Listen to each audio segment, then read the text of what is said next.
가끔 하나님보다 더 신령한 척하는 사람들을 만나보게 됩니다. 이 사람들은 이렇게 말합니다. 물질은 악한 것이다. 금과 은을 소유하는 것은 신령하지 못하다. 가난하게 살아야 거룩하고 신령하게 사는 것이다. 그렇다면 천지와 만물을 지으신 하나님은 잘못하신 것인가요? 하나님께서는 금도 내 것이요 은도 내 것이라고 말씀하셨으니 금과 은을 소유하신 하나님은 신령하지 못하다고 생각합니까? 학개 2장 8절에 은도 내 것이요 금도 내 것이니라. 시편 50편 10절로 11절에 산림의 짐승들과 천산의 생축이 다 내 것이며 산의 새들도 나의 아는 것이며 들의 짐승도 내 것이미로다라고 하나님은 말씀하셨습니다. 가난하게 살아야 거룩한 것이라면 천국에는 전혀 가난함이 없으니 천국 시민들은 모두 다 거룩하지 못하다고 말할 수 있지 않겠어요? 모든 물질을 지으신 하나님은 신령하신 하나님이십니다. 천지의 은금을 다 갖고 계신 하나님은 신령하시고 거룩하신 하나님이십니다. 지극히 부유하신 하나님은 거룩하신 하나님이십니다. 물질이나 금이나 은, 부유 그 자체는 죄도 아니요 악도 아닙니다. 그런 것들은 중립이요. 만일 우리가 하나님보다 그런 것들을 더 사랑하면 죄가 되고, 그런 것들을 하나님보다 더 사랑하는 것이 일만학의 뿌리가 되는 것입니다. 그런 것들을 탐하여 부정하게 소유하려고 할 때 많은 시련과 고통과 유혹과 올무에 빠지게 됩니다. 하나님께서는 우리들이 물질에 부족함이 없고 금과 은을 소유하며 부유하게 살고 그리고 신령하고 거룩하게 되기를 원하고 계십니다. 첫째로 가난이 어디에서 나왔습니까? 에덴 동산에는 가난이 없었습니다. 하나님은 가난을 지으신 적이 없으십니다. 하나님을 중심으로 섬기며 살 때 아담은 하나님이 지으시고 예비하신 에덴에서 살았습니다. 에덴 동산에는 아름답고 먹기에 좋은 나무들이 나고 내 강이 발원하여 정금과 각종 보석이 있는 땅이라고 창세기 2장 11절로 12절에 말했습니다. 또 인간은 하나님의 형상과 모양대로 시험을 받고 하나님이 복을 주시며 생육하고 번성하여 땅에 충만하라, 땅을 정복하여 모든 생물을 다스리라고 말했습니다. 하나님은 아담과 하와를 부유하고 풍부한 환경 속에서 다스리는 왕으로 지어주신 것입니다. 그러나 왜 그 땅이 저주받은 땅이 되었습니까? 왜 하나님이 지으신 복스럽고 아름다운 땅이 저주에 꽉 들어찬 땅이 되고 말았습니까? 자기가 하나님처럼 되어 스스로를 섬기며 살려고 하나님을 반역했을 때 에덴에서 쫓겨나고 땅은 저주를 받게 되었습니다. 창세기 3장 17절로 19절에 아담에게 이르시되 내가 내 아내의 말을 듣고 내가 너더러 먹지 말라 한 나무 실과를 먹었은즉 땅은 너로 인하여 저주를 받고 너는 종신토록 수고하여야 그 소산을 먹으리라. 땅에 내게 가시덤불과 은극히를 낼 것이라. 너희 먹을 것은 밭의 채소인즉 내가 얼굴에 땀이 흘려야 식물을 먹고 필경은 흙으로 돌아가니 그 속에서 내가 취함을 입었음이라. 너는 흙이니 흙으로 돌아갈지니라. 어마어마한 비극이요 저주의 선고를 받게 된 것입니다. 예레미야 17장 5절에도 마음이 야훼에게서 떠난 그 사람은 저주를 받을 것이라. 하나님을 떠나시니까 아담과 하와도 저주를 받고 땅도 저주를 받게 된 것입니다. 그래서 수고하고 무거운 짐진 삶의 시작이 다가오게 된 것입니다. 전에는 하나님께서 지으시고 예비해 주신 것을 값없이 은혜로 누리고 살았기 때문에 수고하고 무거운 것을 몰랐습니다. 그러나 이제는 아담 스스로 삶을 위하여 일하고 예비하며 무거운 짐을 지고 이마에 땀을 흘려야 되고 그 결과 가난이 따르게 되었습니다. 부모 슬하에 살 때는 부모가 다 예비하고 준비해 주므로 수고하고 무거운 인생이 무엇인지 몰랐지만은 부모 슬하를 떠나서 살게 되면 이제 자기가 자기를 위해서 무엇을 먹을까, 무엇을 입을까, 무엇을 마실까, 어디에 살 거를 예비해야 되므로 그때부터 무거운 짐을 지게 되고 수고로운 일을 해야만 하게 된 것입니다. 예레미야 2장 13절에 내 백성이 두 가지 악을 행하였나니 곧 생수의 그런 데는 나를 버린 것고 스스로 웅덩이를 판 것인데 그것은 물을 저축지 못할 터진 웅덩이라고 말했습니다. 하나님이 생수의 근원이 되셔서 끝없이 생수가 넘쳐 나올 수 있는데 그 근원된 하나님을 저버리고 스스로 웅덩이를 파는데 아무리 파도 물이 저축되지 않은 터진 웅덩이, 수고하고 무거운 짐을 지고 고생을 해도 안 된다는 것입니다.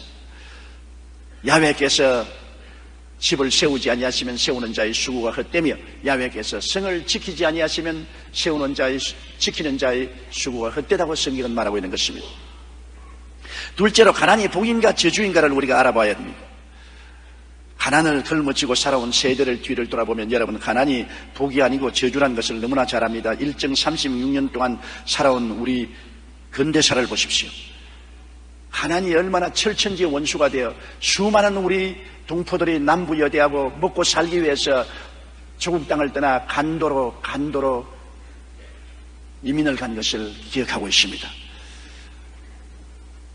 일정 36년 동안에 한국인의 평균 수명이 남자가 32.4세, 여자는 35.1세로 평균 37.7세에 불과했습니다. 얼마나 못 먹고 영양실조가 되고 병들었든지 평균 33살 7회에 불과하게 살은 것입니다. 얼마나 짧게 살았습니까? 요사이 33살에 죽으면 도저히 상상할 수 없다고 생각하지 않습니까? 그러나 평균 일정 36년 동안에는 33.7세가 평균 수명이었습니다. 그런 것이 그로부터 70년이 지난 2003년 현재 남자가 72.8세, 여자가 80세, 평균 76.5세로 무려 43년이나 늘어나게 된 것입니다. 일정 시대에 사는 사람보다 우리가 43년이나 더 많이 삽니다. 왜 그렇습니까? 똑같은 한국 땅인데, 똑같은 산수가 있는 곳에 사는데 그때보다 엄청나게 잘 먹고 잘 입고 잘 살고 영양실조가 없고 의학시설이 풍부하게 발달되어 있기 때문에 그런 것입니다. 가난할 때 산 사람들의 생명이 그렇게 짧았으나 부유하게 살 때 수명이 이렇게 늘어난 것을 우리는 잘 알 수가 있는 것입니다. 6.25 전쟁을 여러분 기억해 보십시오. 6.25 전쟁은 우리 민족에게 상상할 수 없는 비극을 가지고 왔습니다.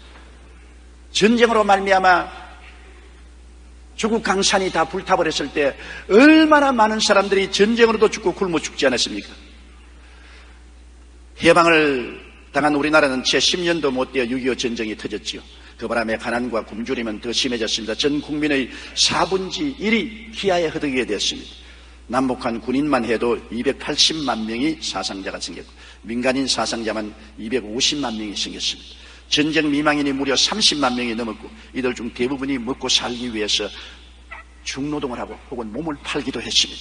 전쟁 고아가 10만 명이나 생겨서 돌봐줄 사람이 아무도 없는 이 아이들은 식당이나 길거리에서 버린 음식을 주워 먹고 살았습니다. 지금 북한의 굶주린 아이들이 바로 50년 전 우리의 모습입니다. 수도 없이 굶어 죽고 얼어 죽고 정말 비참하게 짝이 없었습니다.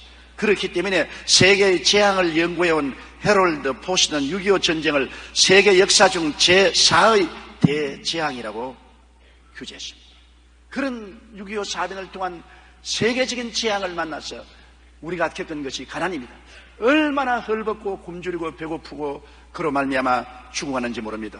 그렇기 때문에 여러분, 가난과 굶주림이 결코 축복이 될 수 없습니다. 가난과 굶주림은 무시무시한 재앙이요 저주인 것입니다. 누가 가난이 축복이라고 말합니까? 누가 가난이 거룩한 것이라고 말할 수 있습니까? 이 세상의 가난한 현실을 보십시오. 제3세기의 기아는 참으로 비극적입니다. 북한의 참상은 95년에서 98년 사이에 350만 명이 굶어 죽었습니다. 350만 명입니다. 어린이 62%가 영양실조에 걸려있고 결핵 환자 수가 400만 명이니 북한 인구 5명당 1명이 결핵으로 고통을 당하고 있습니다. 신명기 7장 9절에 오직 내 하나님 야훼는 하나님이시요 신실하신 하나님이시라. 그를 사랑하고 그 계명을 지키는 자에게는 천대까지 그 언약을 이행하시며 인애를 베푸신다고 했는데, 하나님을 저버리고 저주와 가난과 공핍 속에 사는 것이 얼마나 괴로운 것이 아닙니까? 국제연합산하기관인 세계식량계획은 세계의 기아 인구가 8억 2,600만 명에 달한다고 말했습니다. 이들은 만성적인 영양결핍에 시달리고 있는데 그 중에도 특히 여자들과 어린아이들이 더 큰 피해를 겪고 있다는 것입니다. 매일 1,000여 명의 여자들이 간단한 의료 혜택을 받지 못해서 죽어가고 있습니다. 매년 2만 명의 어린이들이 야채와 70원만 있으면 살 수 있는 비타민제를 먹지 못해 눈이 실명되고 있습니다. 매년 1,400만 명의 아이들이 기아와 영양실적으로 죽어가는데 이는 7초에 한 명꼴로 굶주려서 죽어가고 있습니다. 가난이 복이라고요? 얼마나 몸서리치는 저주가 아니고 뭡니까? 한 보고서에 의하면 현재 아프리카는 24개국 1억 5천만 명이 심한 식량난을 겪고 있으며 사상 최악의 기근으로 농작물의 90%가 말라 죽어 있다고 말하고 있는 것입니다. 가난은 저주입니다.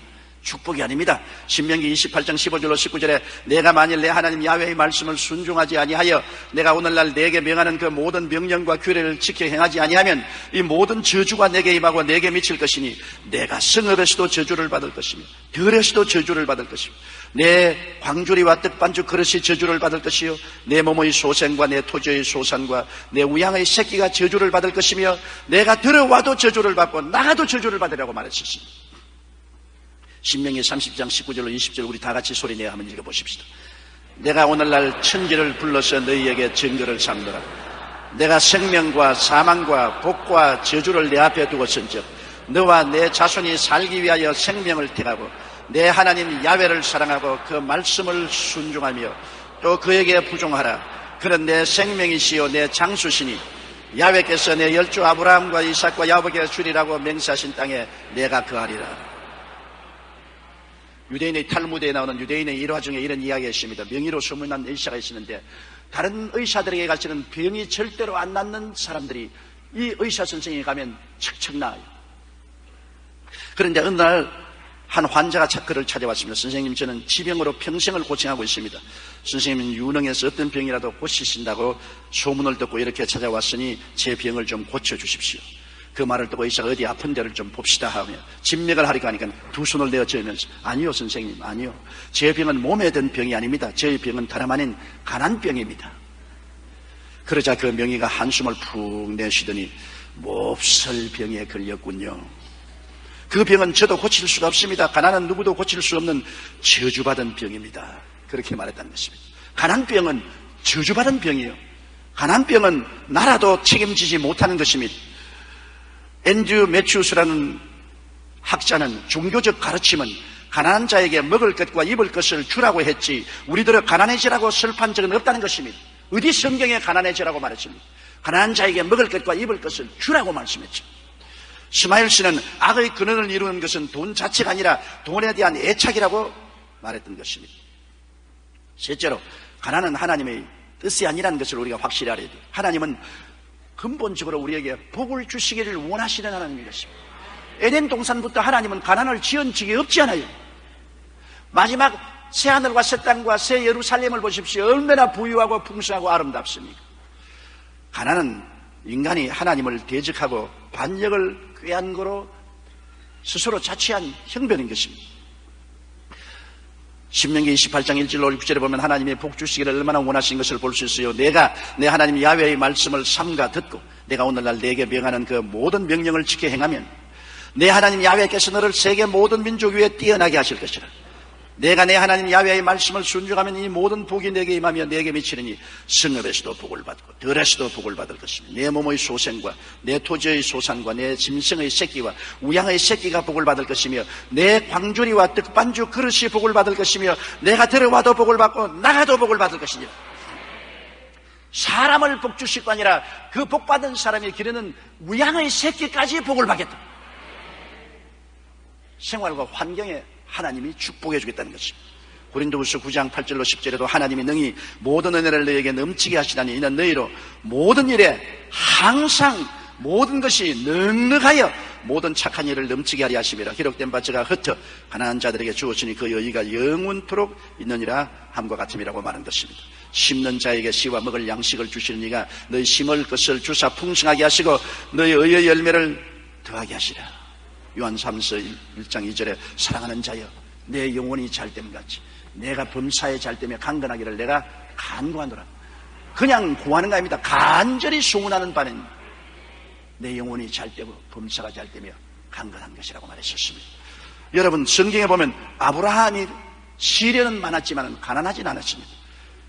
그는 크게 복주어 장성케 하셨습니다. 많은 우양과 은금과 약대와 나귀와 노비들을 가진 것이 우리 믿음의 조상 아브라함이었습니다. 그 아들 이삭은 하나님이 복주셔서 한 해 농사를 지어 100배나 소출을 얻고 창대하고 왕성하여 마침내 거부가 되었다고 성경은 말하고 있습니다.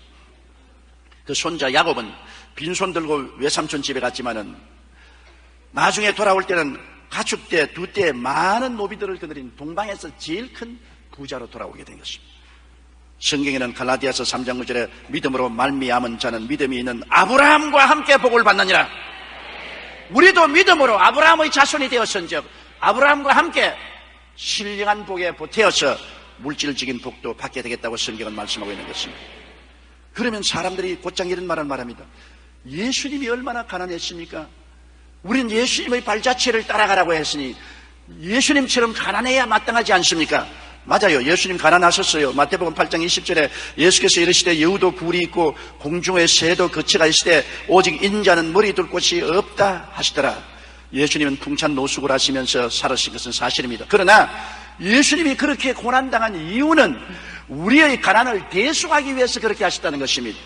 고린도후서 8장 9절에 우리 주 예수 그리스도의 은혜를 너희가 알거니와 부유하신 자로서 너희를 위하여 가난하게 되시면 그의 가난함을 인하여 너희로 부유케 하려 하심이라.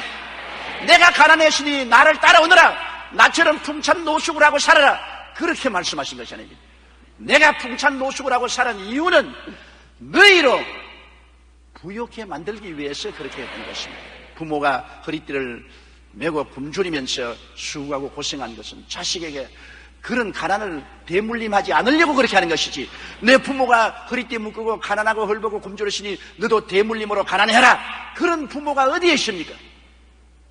갈라디아 3장 13절 14절에 그리스도께서 우리를 위하여 저주를 받은 바 되사 율법의 저주에서 우리를 속량하였으니 이는 기록된 바 나무에 달린 자마다 저주 아래 있는 자라 하였음이라. 이는 그리스도 예수 안에서 아브라함의 복이 이방인에게 미치게 하렵니다. 심지어 주님께서 저주를 받기까지 하면서도 우리에게는 복을 주시기를 원하셨습니다. 예수님이 우리에 대한 절절한 사랑과 기원은 우리가 가난하지 말고 저주받지 말고 영혼이 잘되고 범사에 잘되며 강건하고 생명을 얻되 풍성히 얻으며 살기를 원하시는 것이었습니다. 그럼 넷째로, 신령하면서도 부할 수가 있는가 물을 것입니다. 부한 사람은 신령하지 않지 않아? 신령하면서도 부할 수가 있느냐? 그런 질문한 사람이 있습니다. 우리가 삶의 순서를 바로 하고 살면은 금과 은을 아무리 가져도 그 사람은 신령하고 거룩한 삶을 살 수 있습니다. 마태복음 6장 33절에 너희는 먼저 그의 나라와 그의 의를 구하라. 그리하면 이 모든 것을 너희에게 도와주리라. 먼저 할 것과 나중 할 순서를 바꾸면 안 됩니다. 우리가 하늘나라와 하늘 의를 먼저 구해야 된다. 영원한 것을 먼저 구해야 돼요. 아버지와 아들과 성령을 먼저 구하고 예수 그리스도의 뜻을 따라서 사는 삶을 먼저 구하면 그 다음에 일시적인 삶에 필요한 모든 것은 주님이 더하여 주시겠다고 말씀한 것입니다. 하나님을 삶의 절대 주인으로 모시고 살면은 여러분, 우리가 어떻게 신령하지 아니할 수 있습니까? 우리의 삶에 두 주인을 섬길 수는 없지 않아요. 마태복음 6장 24절에 한 사람이 두 주인을 섬기지 못할 것이니 혹 이를 미워하며 저를 사랑하거나 혹 이를 중히 여기며 저를 경히 여김이라. 너희가 하나님과 재물을 겸하여 섬기지 못하니라. 재물을 주인으로 삼고 살면 이야말로 거룩하지 않습니다. 세속적이고 탐욕적이고 마귀의 종이 됩니다. 하나님과 재물을 겸하여 주인으로 섬길 수는 없습니다. 단호하게 하나님을 삶의 주인으로 섬기고 절대 복종하고 믿고 의지하고 섬기면 하나님이 붙잡아 주시고 하나님이 채워주시고 하나님이 열매 맺게 해주시는 것입니다. 주인이 거룩한데 주인과 함께 사는 사람들이 거룩하지 않을 수가 있어요? 하나님이 주인으로 우리 인생에 앉아 계시는데 우리 하나님 계신 우리 인생이 거룩하지 아니할 수가 없는 것입니다. 하나님을 절대 주인으로 모시면 모든 삶을 주인이 책임져 주시는 것입니다. 그리고 우리는 하나님 앞에서 올바른 청지기가 되어야 되는 것입니다. 우리 인생은 우리가 주인이 아니고 하나님이 잘 쓰라고 맡겨준 청지기 역할을 해야 되는 것입니다. 말라기 3장 8절로 10절에 사람이 어찌 하나님의 것을 도둑질하겠느냐. 그러나 너희는 나의 것을 도둑질하고도 말하기를 우리가 어떻게 주의 것을 도둑질하였나이까 하도다. 이는 곧 11조와 헌물이나 너희 곧 온 나라가 나의 것을 도둑질하였으므로 너희가 저주를 받았느니라. 만군의 야훼가 이르노라. 너희의 온전한 11조를 창고에 들여 나의 집에 양식이 있게 하고 그것으로 나를 시험하여 내가 하늘 문을 열고 너희에게 복을 쌓을 것이 없도록 붙지 아니하나 보라. 사람이 어찌 하나님의 것을 도둑질하겠는가. 그러나 너희는 나의 것을 도둑질하고도 말하기를 우리가 어떻게 주의 것을 도둑질했느냐. 여기 하나님의 것, 나의 것이라고 주님이 단호하게 소유를 주장하는 것이 우리 수입의 11조인 것입니다. 우리 수입의 11조는 하나님의 것이요 예수 그리스도의 소유인 것입니다. 여기에 우리가 청지기 노릇을 잘해서 하나님의 소유를 반드시 하나님께 돌리는 삶을 살아야 돼요. 하나님의 소유까지 훔치고 도둑질하고 난 다음에요 어떻게 복을 받겠습니까? 저주를 받지 않을 수 없지요. 도둑 중에도 하나님의 것을 도둑질한 것은 대도둑입니다. 잠언서 3장 9절로 10절에 내 재물과 내 소산물의 정익은 열매로 야훼를 홍경하라. 그리하면 내 창고가 가득히 차고 내 젖들에 새 포도즙이 넘치라고 말하는 것입니다. 옛날에 김익도 목사님이 재령에서 부흥회를 인도할 때입니다. 본래 김익도 목사님은 신유 연사를 가진 사람이라 김익도 목사님이 가서 복음을 전가하면 병든 자가 인산인해로 모여갖고 많은 사람이 병에서 고침을 받았습니다. 그런데 재령에서 부흥회 할 때 한 남자가 오더니 안수를 하고 있는 김익도 목사님의 손을 꼭 잡고 놓지 않은 것입니다. 그러면서 나는 본시 건강하니까 건강을 위한 안수는 필요 없고 물질의 축복이 필요한데 물질의 축복을 받으려면 11조를 내야 한다고들 들었습니다. 그런데 내 마음이 자꾸 흔들려서 11조를 못 내고 있으니 목사님께서 제게 11조 안수를 해 주십시오. 그렇게 부탁을 했습니다. 김익도 목사님은 그 자리에서 입고 있던 두루마기에 소매를 쫙 찢어가지고 그걸 묶어서 주머니를 만들어가지고서 그에게 주면서 당신이 물질의 축복을 받기 원한다면 항상 이 주머니를 갖고 다니면서 수입에서 들어오는 대로 여기에 철저하게 11조를 넣어서 교회에 바치시오. 그리고 안수를 해 주었습니다. 그 남자는 장마다 돌아다니며 장사를 하는 장돌뱅이였는데 그 후로는 이 11조 주머니를 꼭 옆구리에 차고 다녔습니다. 10원을 벌면 1원을 넣고 100원을 벌면 10원을 넣습니다. 그 모습을 하도 신기해서 사람들이 그게 뭐예요? 하고 물으면 이건 11조 주머니인데 나에게는 축복의 주머니라고 대답을 했습니다. 그로부터 3년이 지나자 놀라운 일이 벌어졌습니다. 하나님께서 그를 얼마나 축복해 주셨던지 한낱 장돌뱅이에 불과했던 그가 재령에서 제일 가는 재벌이요 황해도에서 헌금을 가진 많은 드리는 장로가 되었던 것입니다. 그가 바로 재령교회의 정찬식 장로입니다. 여러분, 평범한 장돌뱅이가 하나님 앞에 11조와 헌물을 정성으로 드리고 하나님을 의지한 결과로 인력 거부가 되고 교회사에 이름이 남는 장로가 되었던 것입니다. 그러므로 우리는 하나님 앞에 착실한 청지기 역할을 해야 되는 것입니다. 청지기가 주인의 재물을 훔치고 난 다음에 주인이 그 청지기를 계속해서 고용하겠습니까? 파면하고 말겠습니다. 그리고 우리의 삶 속에 언제나 심고 거두는 법칙을 생각하고 무엇으로 내가 심어 놓든지 심어야 거둔다는 것을 알아야 됩니다. 여러분, 농부가 아무것도 안 심고 거두기를 바라는 사람이 있습니까? 무엇을 심든지 심어야 거두죠. 콩 심은 데 콩 나고 팥 심은 데 팥 나죠. 사랑으로 심으면 사랑을 거두고 미움으로 심으면 미움으로 거두고 심판으로 심으면 심판으로 거두고 비난으로 심으면 비난으로 거두고 이 세상에 심고 거두는 법칙은 우주적인 법칙으로 결코 무시할 수 없습니다. 심은 자기가 죄악으로 심어놓고 입다가 버린다고 해서 안 거두는 건 아닙니다. 고린도후서 9장 6절로 7절에 이것이 곧 적게 심는 자는 적게 거두고 많이 심는 자는 많이 거둔다 하는 말이로다. 각각 그 마음에 정한 대로 할 것이요 인색함으로나 억지로 하지 말지니 하나님은 절려내는 자를 사랑하느니라고 말씀하고 있었습니다. 하나님은 우리 생애 속에 심는 것을 보시고 거두게 하십니다. 영적으로도 생명으로 심으면 생명으로 거두고 사망으로 심으면 사망으로 거둡니다. 시편 37편 1절에 보면 행악자를 인하여 불평하여 하지 말며 불의를 행하는 자를 투기하지 말지어다. 저희는 풀과 같이 배임을 볼 것이며 푸른 새소같이 쇠잔할 것입니다. 행악을 하고 죄악을 하면 우리가 세상에 푸른 하늘 밑에서 저런 죄를 범하고 악을 행해도 하나님이 내버려 두냐고 하지만 성경은 말씀하기를 심은 대로 거둔다. 푸른 채소같이 속히 배임을 볼 것이며 쇠잔해지고 말 것이라고 말씀하고 있는 것입니다. 물질도 안 가집니다. 봉사도 안 가집니다. 물질을 심든지 시간 내고 몸들여 봉사하든지 심은 대로 내가 거두지 않으면 내 자손 때라도 거두는 것입니다. 필라델피아에 있는 작은 교회에서 있었던 일이 있습니다. 그는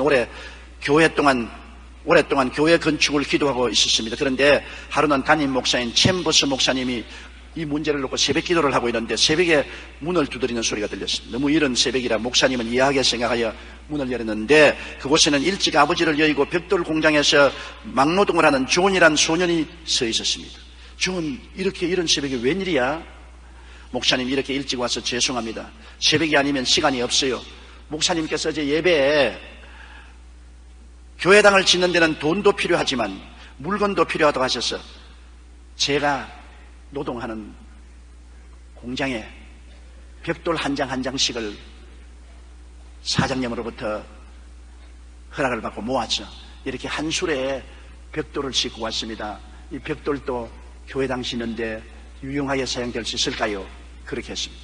목사님은 추운 이른 아침에 소년이 와서 부들부들 떨고 있는 것을 보고 와락 소년을 끌어안으며 이렇게 말했습니다. 그래, 눈까지 내리는 이 추운 새벽에 벽돌을 한 소리나 끌고 왔단 말이냐? 고맙구나, 존. 너무너무 고맙구나. 지금 나는 하나님을 대신해서 너에게 고맙다는 말을 하는 거야.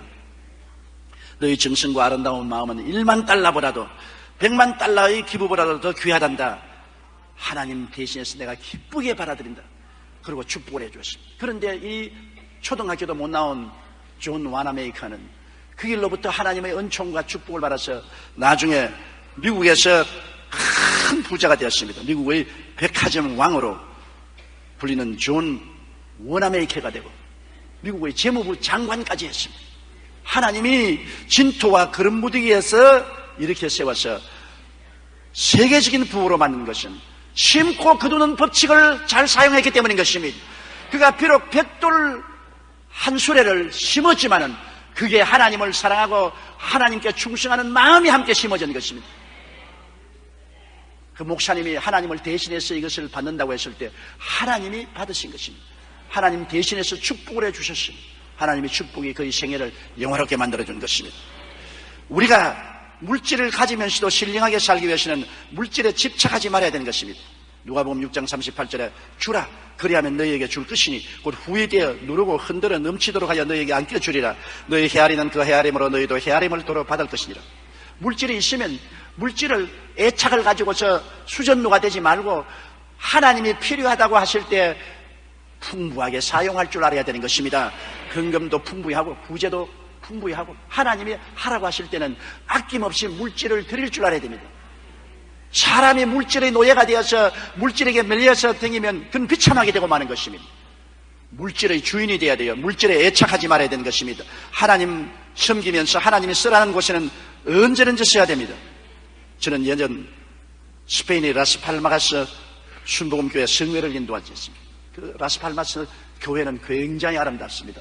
산꼭대기 위에 있는 아주 등대와 같이 아름다운 교회인 것입니다.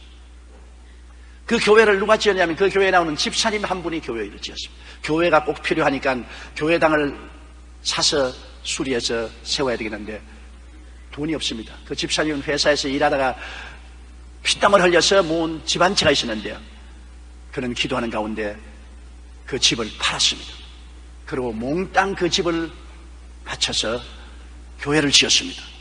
그러고 난 다음에 회사를 그만두고 빚을 내어서 배를 한 척 사서 그 이름을 할렐루야 1호라고 붙였습니다.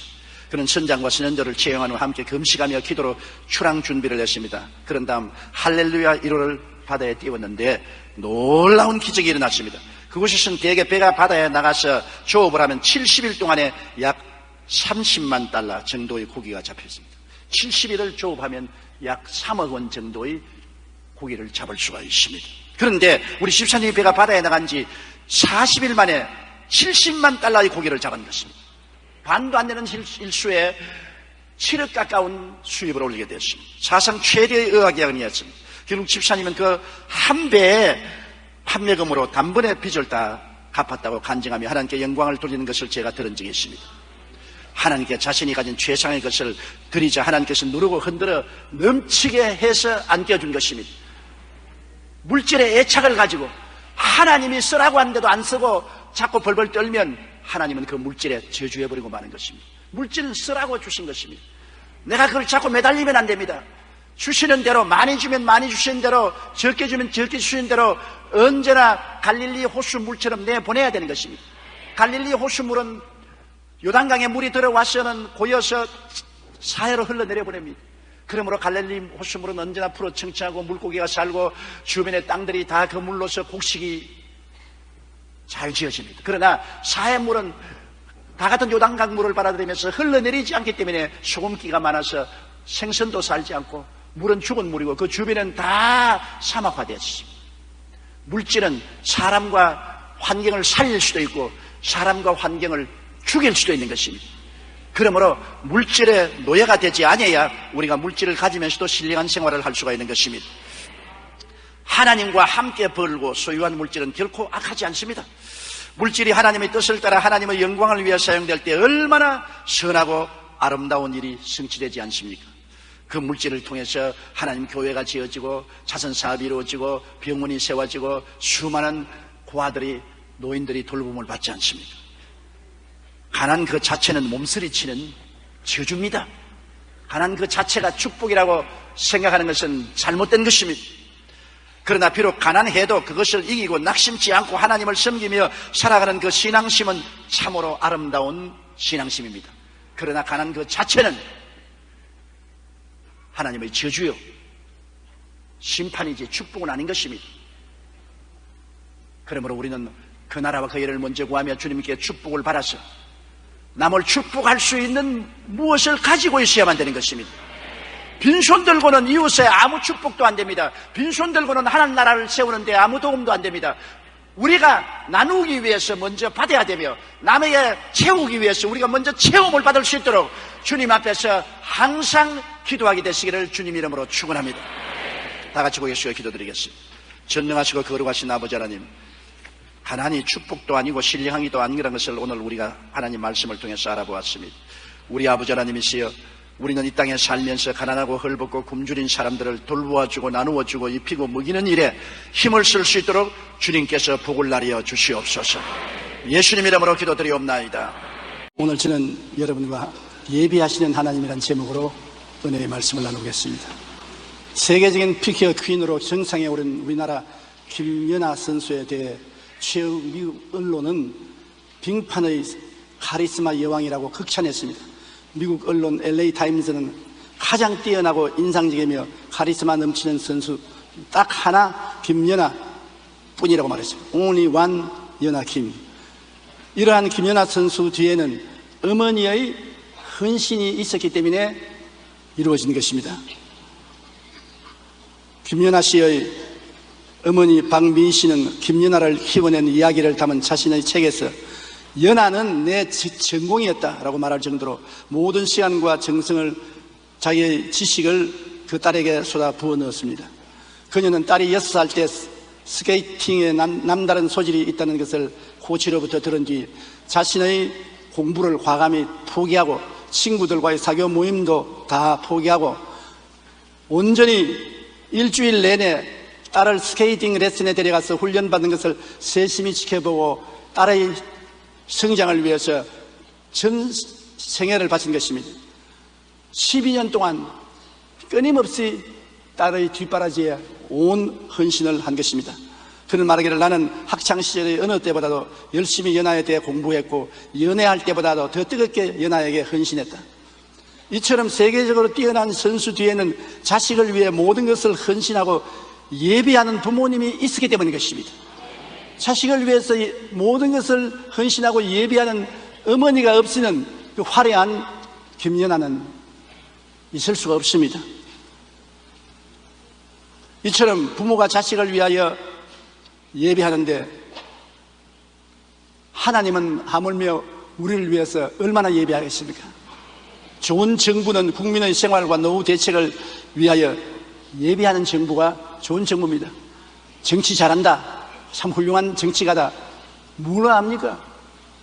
국민을 잘 먹고 잘 입고 잘 살도록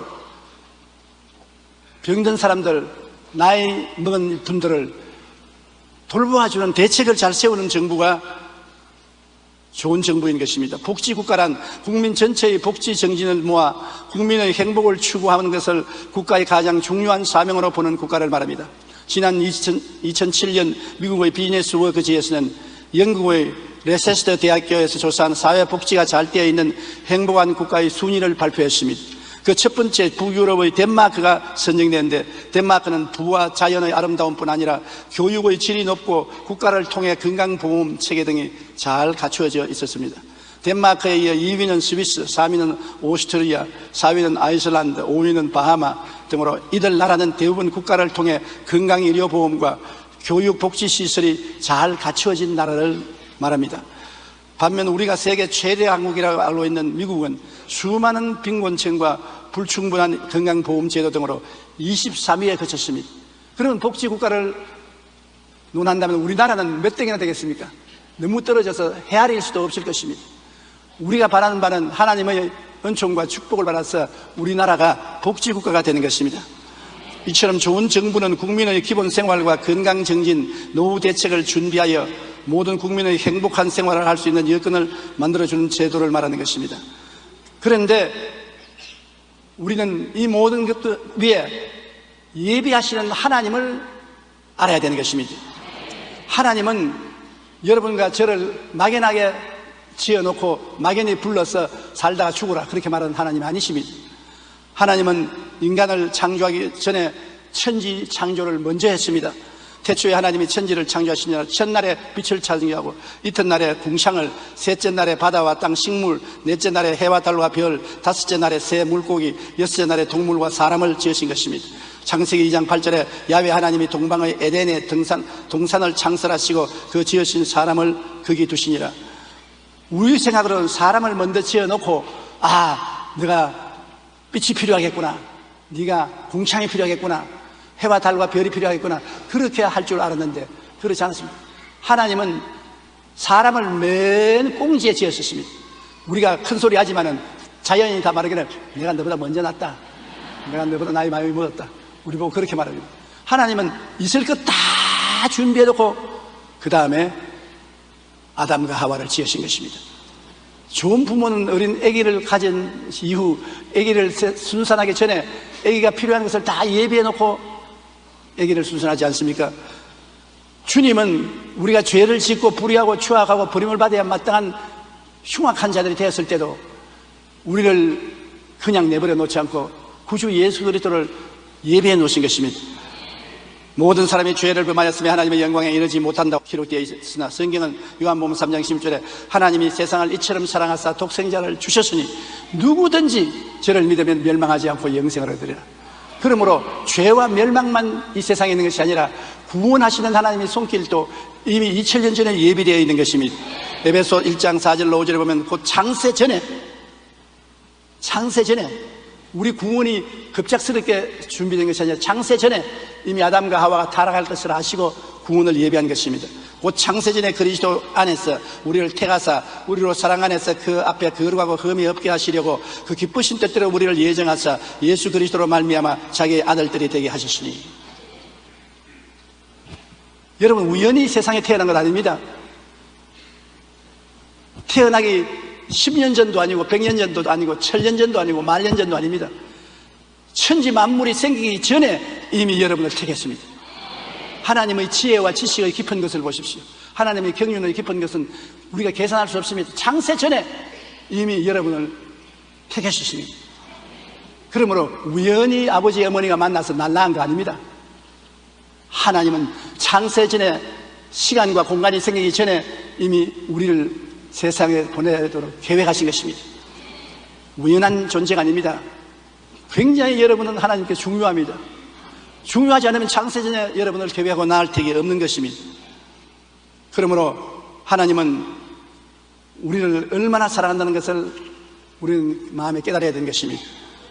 한경직 목사님이 세상을 뜨시기 전에 말씀하시기를 나는 죄 덩어리라고 말했었습니다. 나는 그 말 인터뷰할 때 직접 들었습니다. 우리가 알기에 한경직 목사님은 목사님 중에도 목사님이요 가장 거룩하고 청렴하게 사신 주의 종입니다.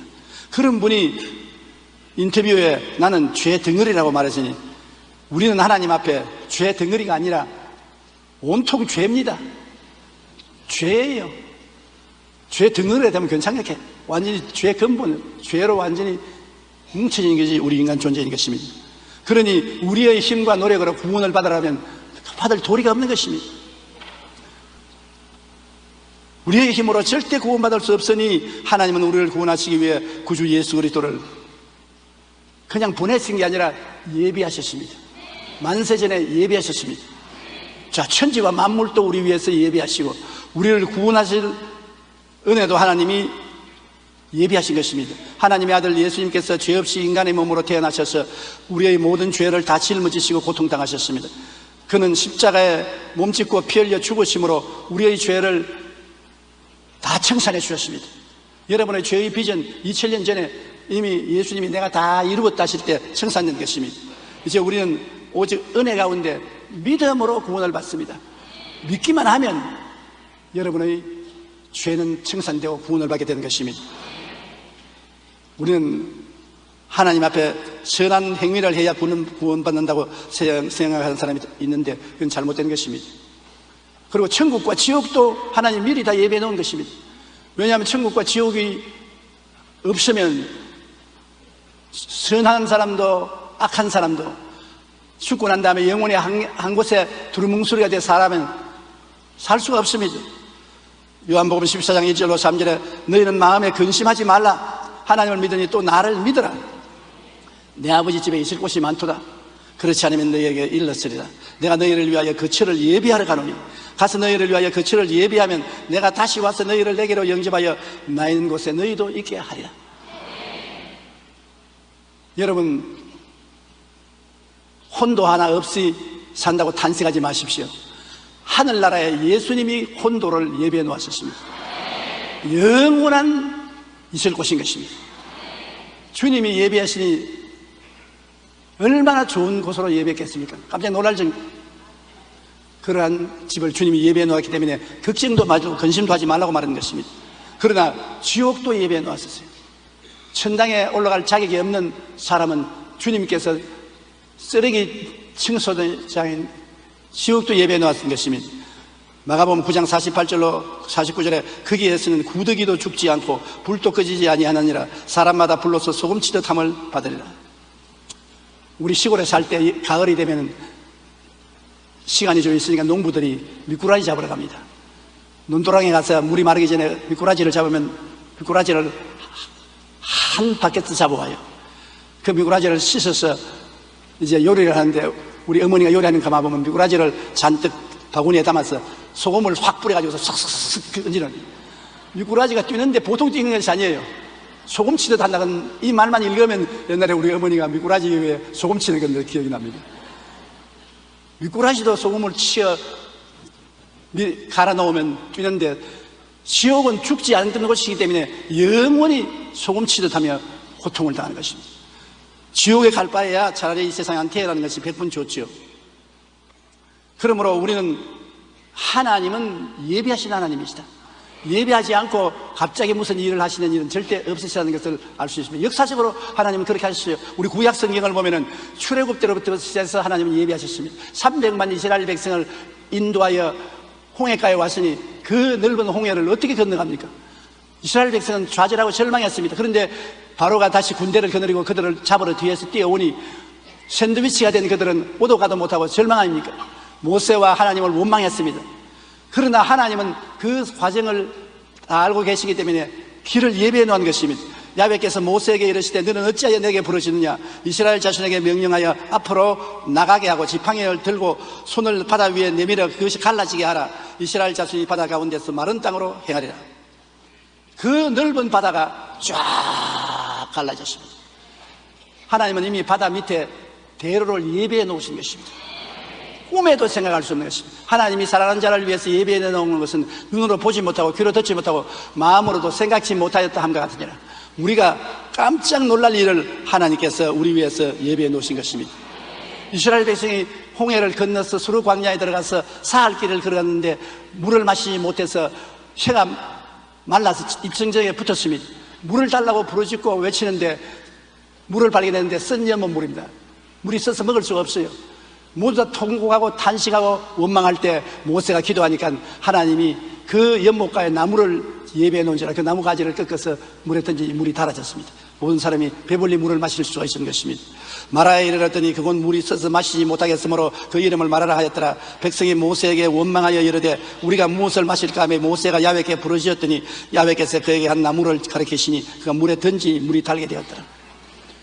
주님은 이스라엘 백성이 목이 마를 것을 아시고 쓴 연못물이지만은 그걸 달게 하는 나무를 예배해 놓은 것입니다. 그런데 이 모든 케이스를 여러분 보면 우리가 하나님께 부르짖어 기도해야 주님이 예배한 것을 보여주신 것입니다. 기도도 안 하고 가만히 있는데 예배해 주지 않습니다. 이미 예배한 것을 하나님께 부르짖어 기도해야 우리 눈을 뜨게 하고 예배한 것을 보여주시는 것입니다. 그렇기 때문에 원망하는 시간에 기도해야 되는 것입니다.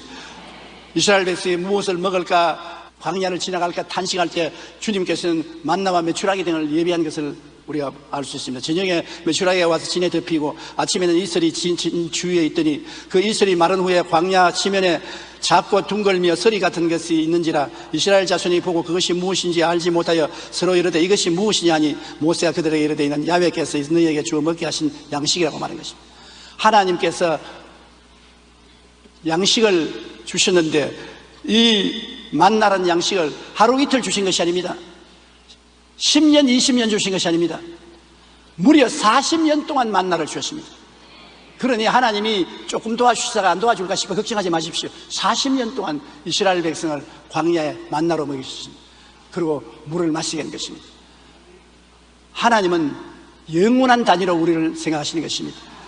우리를 지었을 때도 이 세상에 조금 살다가 죽으라고 지은 것이 아니라 영원히 살도록 지으신 것입니다.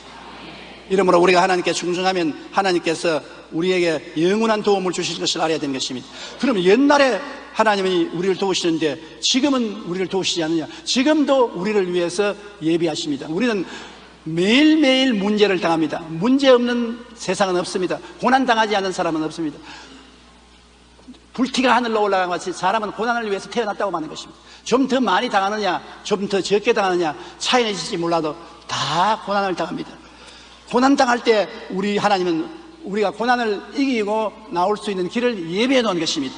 우리 예수 믿는다고 해서 고난 안 당하는 것이 아닙니다. 예수 믿는데 왜 우리 집에 개가 죽었습니까? 예수 믿는데 왜 고양이가 도망쳤습니까? 그런 말은 해서는 안 됩니다.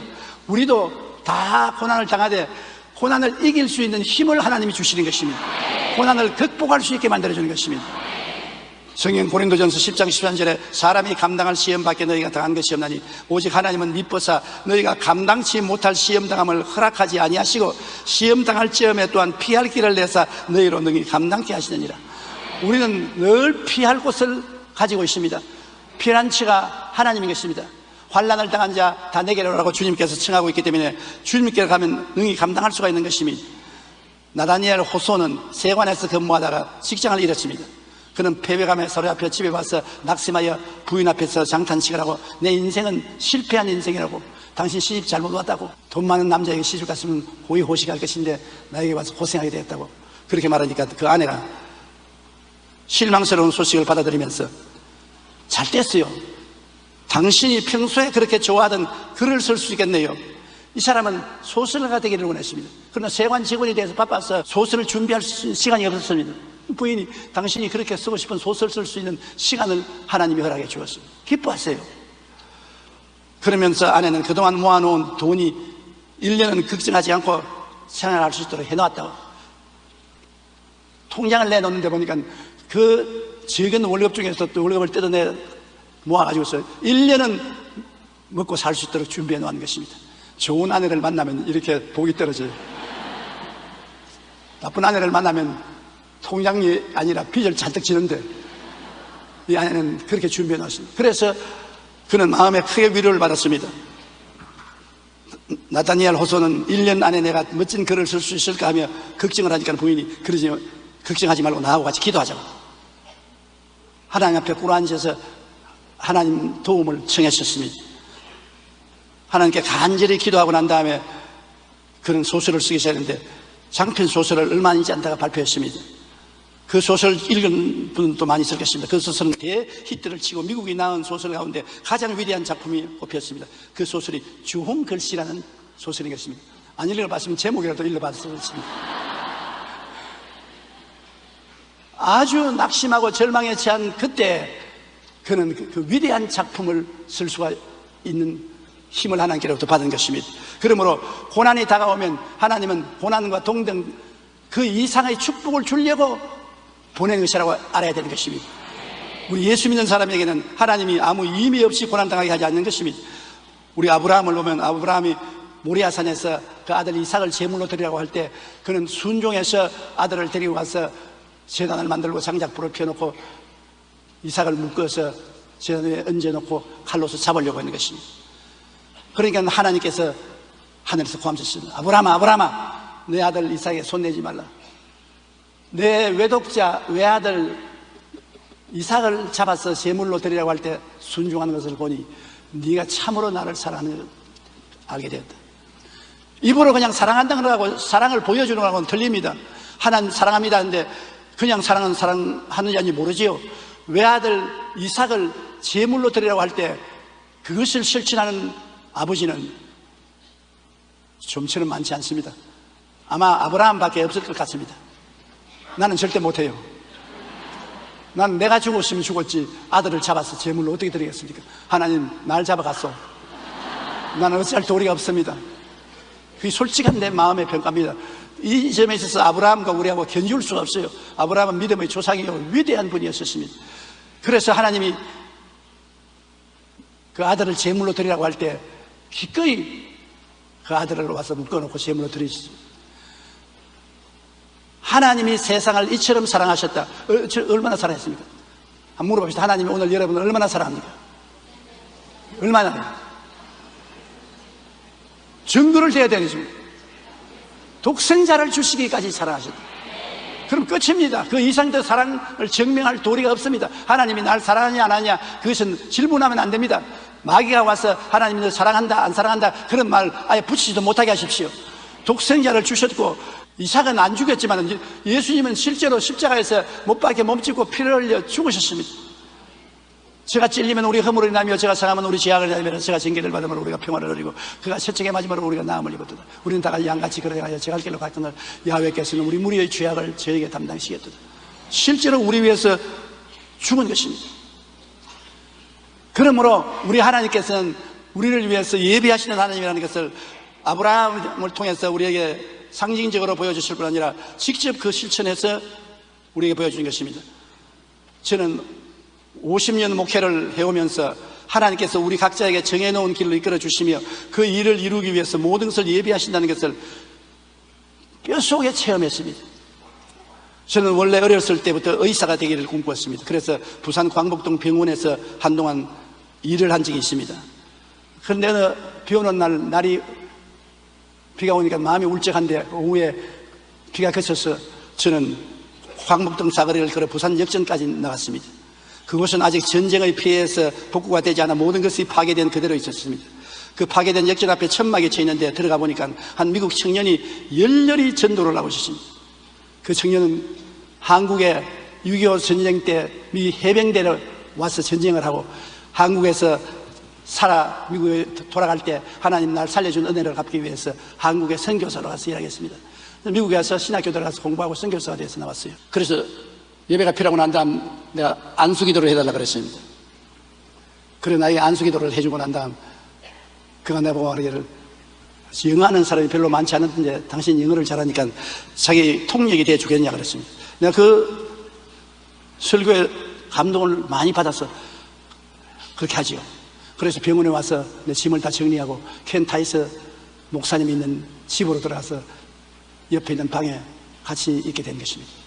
그런데 이 사람이 얼마 있다가 한국 여자하고 사랑을 하게 돼서 한국 여자가 미국으로 들어가자고 자꾸 꿰니까 그만 나는 팽개쳐 버리고 미국으로 들어가 버렸습니다. 정말 그 당시에는 직장 구하기가 하늘의 별 따기보다 힘들 때인데 모처럼 있는 직장도 놓쳐버리고 자기는 그냥 미안하면서 나를 부산에 월드미션 루이스 P. 리처드 목사님이라는 나이 많은 선교사에게 부탁한다고 하고 떠나버렸는데 그 집에 내가 가니까 꾸은 보리자라고 할 일이 하나도 없어요. 그래서 그냥 아침 저녁으로 그 집에 내방하면서 설교도 듣고 기도도 같이 하고 했는데 그분이 나보고 하는 말이 너 아주 나이 젊고 앞길이 창창한데 이렇게 지날 수가 없다. 서울에 가면 순복음 신학교라고 있는데 그리로 내가 너를 보낼 테니까 거기 가서 신학 공부를 하라. 난 돈이 한 푼도 없습니다. 어떻게 내가 서울에 가서 신학 공부를 합니까? 너 돈을 내가 대줄 테니까 신학 공부를 하라. 하나님이 하시는 일을 도저히 상상할 수 없어요. 그래서 억지로 떠밀려서 서울로 갔습니다. 내가 사명을 받아 간 것이 아니라 올 때 갈 데 없어 가지. 신학 공부할 때까지는 돈을 대서 밥 먹여주고 있을 곳 마련해주고 돌봐주겠다니 웬 떡입니까? 그래서 서울로 왔어요. 그런데 신학교에서 공부할 때 가을에 제가 편입생으로 들어가는데 편입시험을 치러 오는데 우리 어머니 나이 된 여자가 시험을 같이 쳤어요. 그래서 내가 시험을 치면서 저 여자 팔자가 귀국하는구나. 나는 젊어서 올라왔는데 늙은 할머니가 신학교 오니 정말 팔자가 기구하구나. 그때 여러분 팔자가 기구하지 않은 사람은 신학교 들어오지 않았어요. 기구한 사람이 신학교 들어왔는데, 그래서 신학교 시험을 쳐서 둘이가 다 신학교 들어와서 공부를 하면서 소개를 하는데 들어보니 최자실 목사님.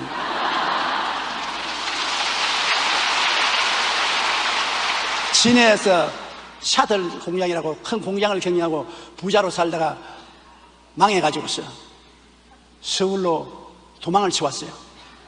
그래서 서울에서 순복음교회 나가다가 그 목사님의 안내를 받아서 신학교에 들어왔었습니다.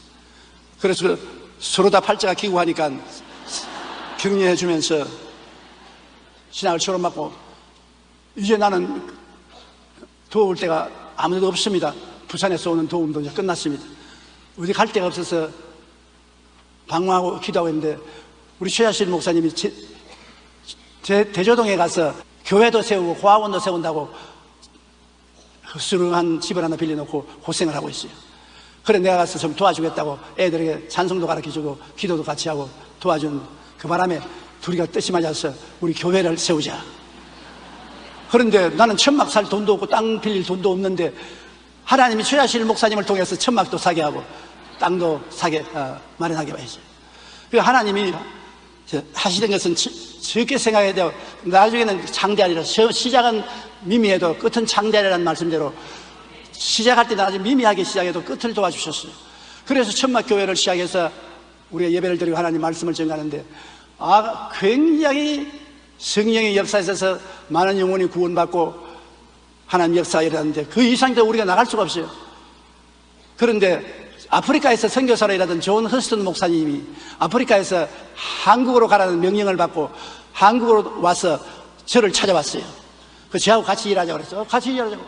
그래서 나 최자실 목사님, 존 허스턴 목사님 삼총사가 힘을 합쳐서 복음을 전하는데 교인이 한 500여 명 됐어요. 굉장히 눈부시게 발전했는데 더 이상 대조동에 있을 수가 없는데 서울 시내로는 들어올 수가 없습니다. 내 힘으로 어떻게 들어옵니까?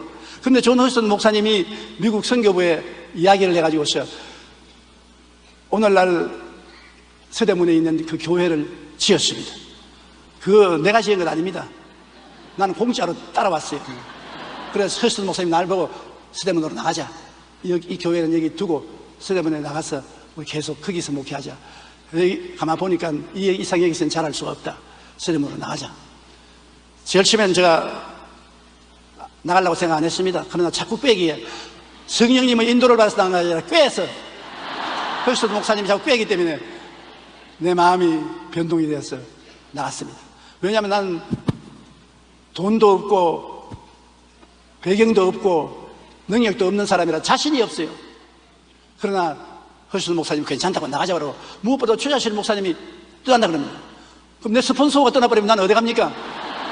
그러니까 할 수 없이 나도 따라갔습니다.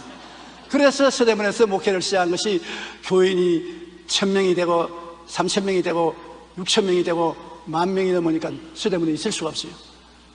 서울시 교통과에서 우리 보고 주일날 대책을 세우라고 명령했습니다. 서대문 일대가 교통마비가 되어버렸어요.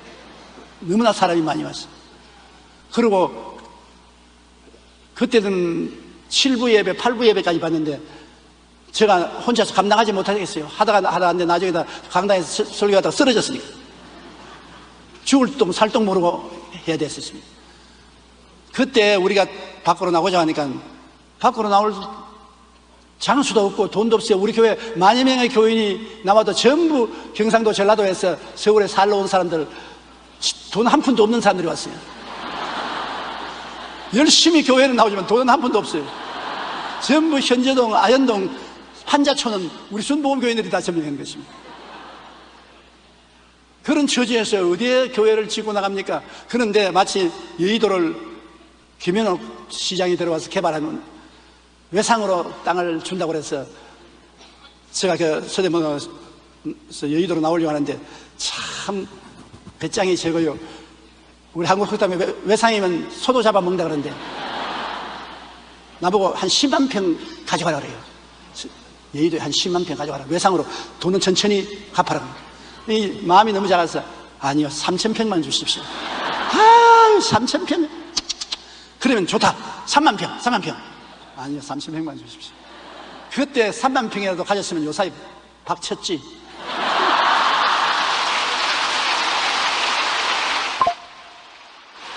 여기 보십시오. 하나님이 일일이 다 예비하셔서 인도해 주셔도 내가 거기 간이 작아서 못 따라가는 거죠. 내 입을 넓게 열락했는데 나는 조금밖에 안 열었어요. 그래서 여의도 순복음교회를 짓고 고생은 많이 했지만은 하나님이 도와주셔서 목회를 50년 동안 하고 졸업을 하고 난 다음에 요사이는 시간만 있으면 과거 들어온 길을 쫙 들어보면 모든 일에 주님이 예비해 주셨어요. 제가 불광동에서 서대문에서 여의도로 나온 모든 일에 하나님이 개입하셔서 하나님이 다 예배해 주셔서 오늘 이 교회가 되었지 제 힘으로 된 것은 아무것도 없습니다. 정말 최자실 목사님이 살아계시면 제가 이제 효도를 좀 실천하겠는데 효도할 생각이 들어올 때가 되니까 천당 가버리셨어요. 그러니 자식들이 셈이 차면 벌써 부모는 가버려. 내가 늘 마음에 괴로운 것은 나를 위해서 그렇게 수고를 많이 해주신 최하실 목사님, 존 허스턴 목사님, 이 세상에 더 살지 않고 천국 가버리고 삶 총사 중에 저만 남았습니다. 저도 언제 갈지 모르겠지만 지금은 남아서 우리가 이룩한 일을 계속하고 있습니다. 하나님께 감사할 따름인 것입니다.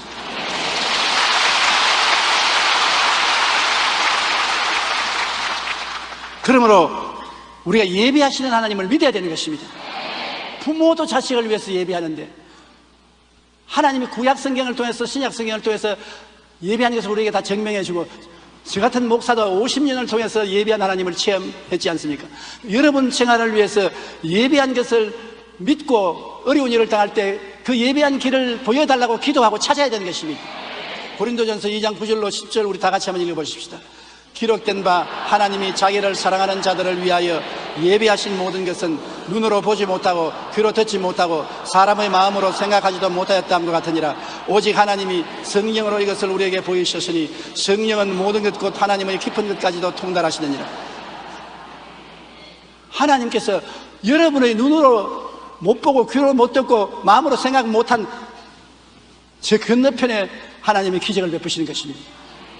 나는 우리 당회장 이영훈 목사를 볼 때 정말 하나님께 감사하고 기뻐하는 것은 이영훈 목사가 우리 교회 당회장이 될 줄은 나는 눈으로 보지 못하고 귀로 듣지 못하고 꿈에도 생각하지 못했습니다. 왜냐하면 서대문에서 제가 목회할 때 이영훈 목사님의 아버님 어머님이 우리 교회 재직했습니다. 아버님은 장로였고 어머님은 군사까지 되셨다가 전도사까지 하셨습니다. 그런데 그때 이영훈 목사 교회 뜰에서 구슬치겠어요.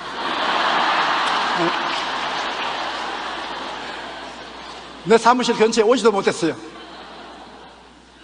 그런데 하나님이 예비하셔서 우리 여의도 순복음교회 당회장으로 세우시고 설교 잘해요. 나는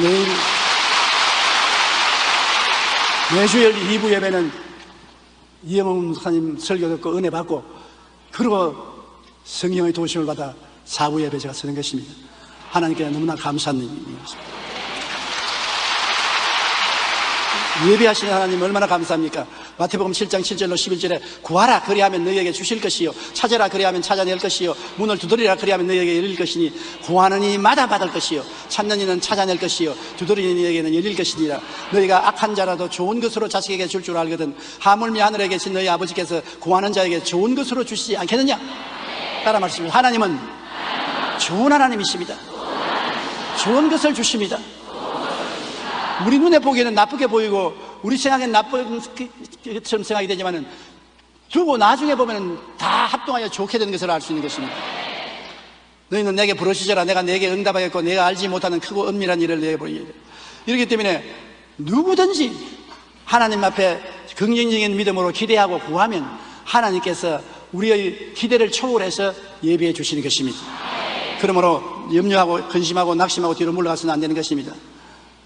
신앙 잡지인 생명의 삶 금년 1월 호에 실렸던 이야기입니다. 영국의 선교사 글레이디스 에일워드는 2차 세계대전이 발발하기 전에 중국에서 사역을 했습니다. 그러다가 일본 군대가 중국 북부를 침략했을 때 그는 100명의 고아들을 데리고 양천으로 급히 피신을 했습니다. 그녀는 고아들을 안진하게 피신할지 몰라서 굉장히 고민을 했었습니다. 뜬 눈으로 밤을 새운 다음 날 그가 고민하고 있는데 13살밖에 안 되는 소녀가 선교사에게 홍해수가 갈라진 그와 모세에 대하여 이야기하면서 선교사를 오히려 격려했습니다. 자기가 데리고 온 고아가 선교사를 격려했습니다.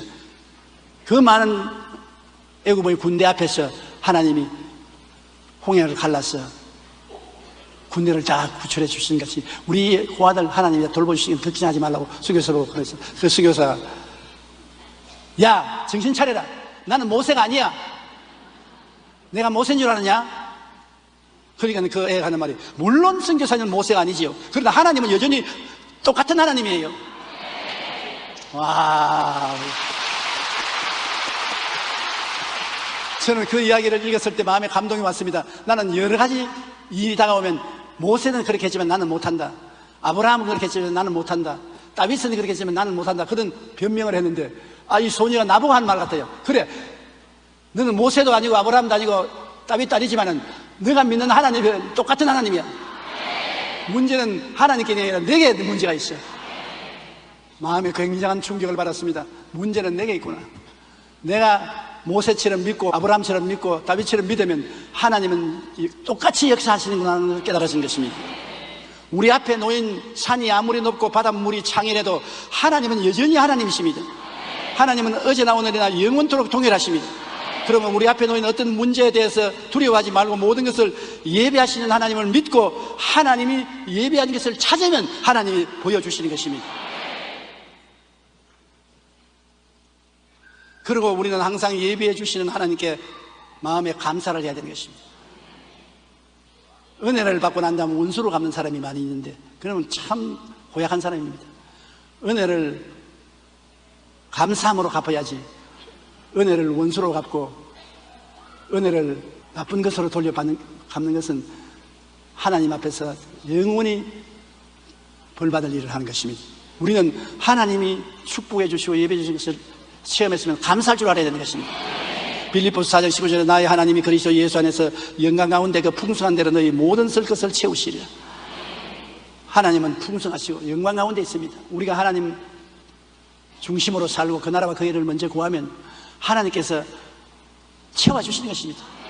모든 쓸 것을 채우시는 것입니다. 한두 가지가 아닙니다. 모든 쓸 것을 다 채워주시는 것입니다. 시편 50편 23절에 감사로 제사를 드리는 자가 나를 영화롭게 하나니 그 행위를 옳게 하는 자에게 내가 하나님의 구원을 보이리라고 말한 것입니다. 오래전에 기상 역사상 유례를 찾을 수 없는 대형 허리케인이 카리브해에서 발생하여 플로리다주를 강타한 적이 있습니다. 그곳에 있는 적은 호숫가에 찰스 시어스라는 사람이 아내와 자녀 3명과 함께 살고 있었습니다. 순식간에 재난이 닥쳐오니까 갑자기 하룻밤에 물이 불어서 온 동네가 다 물에 잠겼었습니다. 대형 허리케인으로 호수의 제방이 무너지는 바람에 그들의 보금자리가 물에 잠기고 가족들은 가까스로 높은 지역에 있는 고목나무를 찾아 나무에 기어 올라갔습니다. 그러나 물은 점점 차올라 고목까지 잠기게 되고 그들은 더 높은 곳으로 올라가 또 그것도 차에서 나중에는 가지를 잡고 목만 물 밖으로 내서 벌벌덩 쳤습니다. 폭풍이 계속되고 물은 계속 불어오는데 살아나갈 가망이 없이 느껴지자 찰스는 절망적으로 말했습니다. 이젠 틀렸어. 이제 우리 서로 우리 가족들 다 이별을 하자고. 그 찰스는 자기 부인을 보고 내게 시집 와서 고생 많이 했어. 천당에 가서 편안히 잘 사세요. 얘들아, 너희들 내가 잘 못 키운 거 용서해다오. 이제 아버지하고 우리하고 너하고 다 떠날 시간이 왔다. 그런데 그 부인이 하는 말이 여보 왜 그런 소리를 합니까? 우리가 지금 이 나무에 매달려 있으면서도 하나님께 기도하면 안 했잖아요. 주님께 살려달라면 주님이 살려주실 거예요. 그러면서 우리 찬송 불러요. 어려울 때는 남자보다 여자가 강해요. 사실 남자 겉으로 큰 소리 하지 여자보다 100배 못해요. 여자들이 지혜롭고 총명하고 담대해요.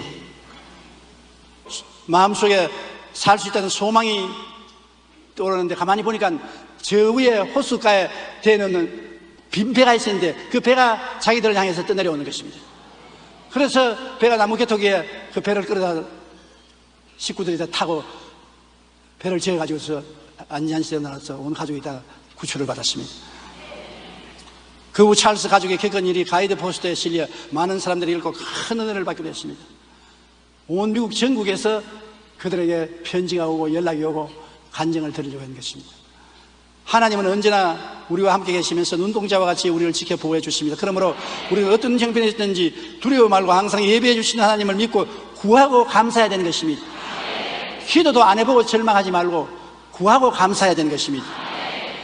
오늘 이 찬송은 우리가 보통 때 부를 때는 뭐 감격없이 부르지만 물이 목까지 채여가지고서 애들하고 언제 물이 머리 위에 셀지 모를 그 순간에 이 찬송을 부른다는 것은 정말 기막힌 감격인 것입니다. 여러분이 이 세상에 태어나기 전에 하나님은 이미 여러분 일생을 정해놓았다고 말하는 것입니다. 우리는 하나님 앞에 손금처럼 드러나고 있습니다. 하나님은 여러분을 알고 계십니다. 여러분은 귀한 존재인 것입니다.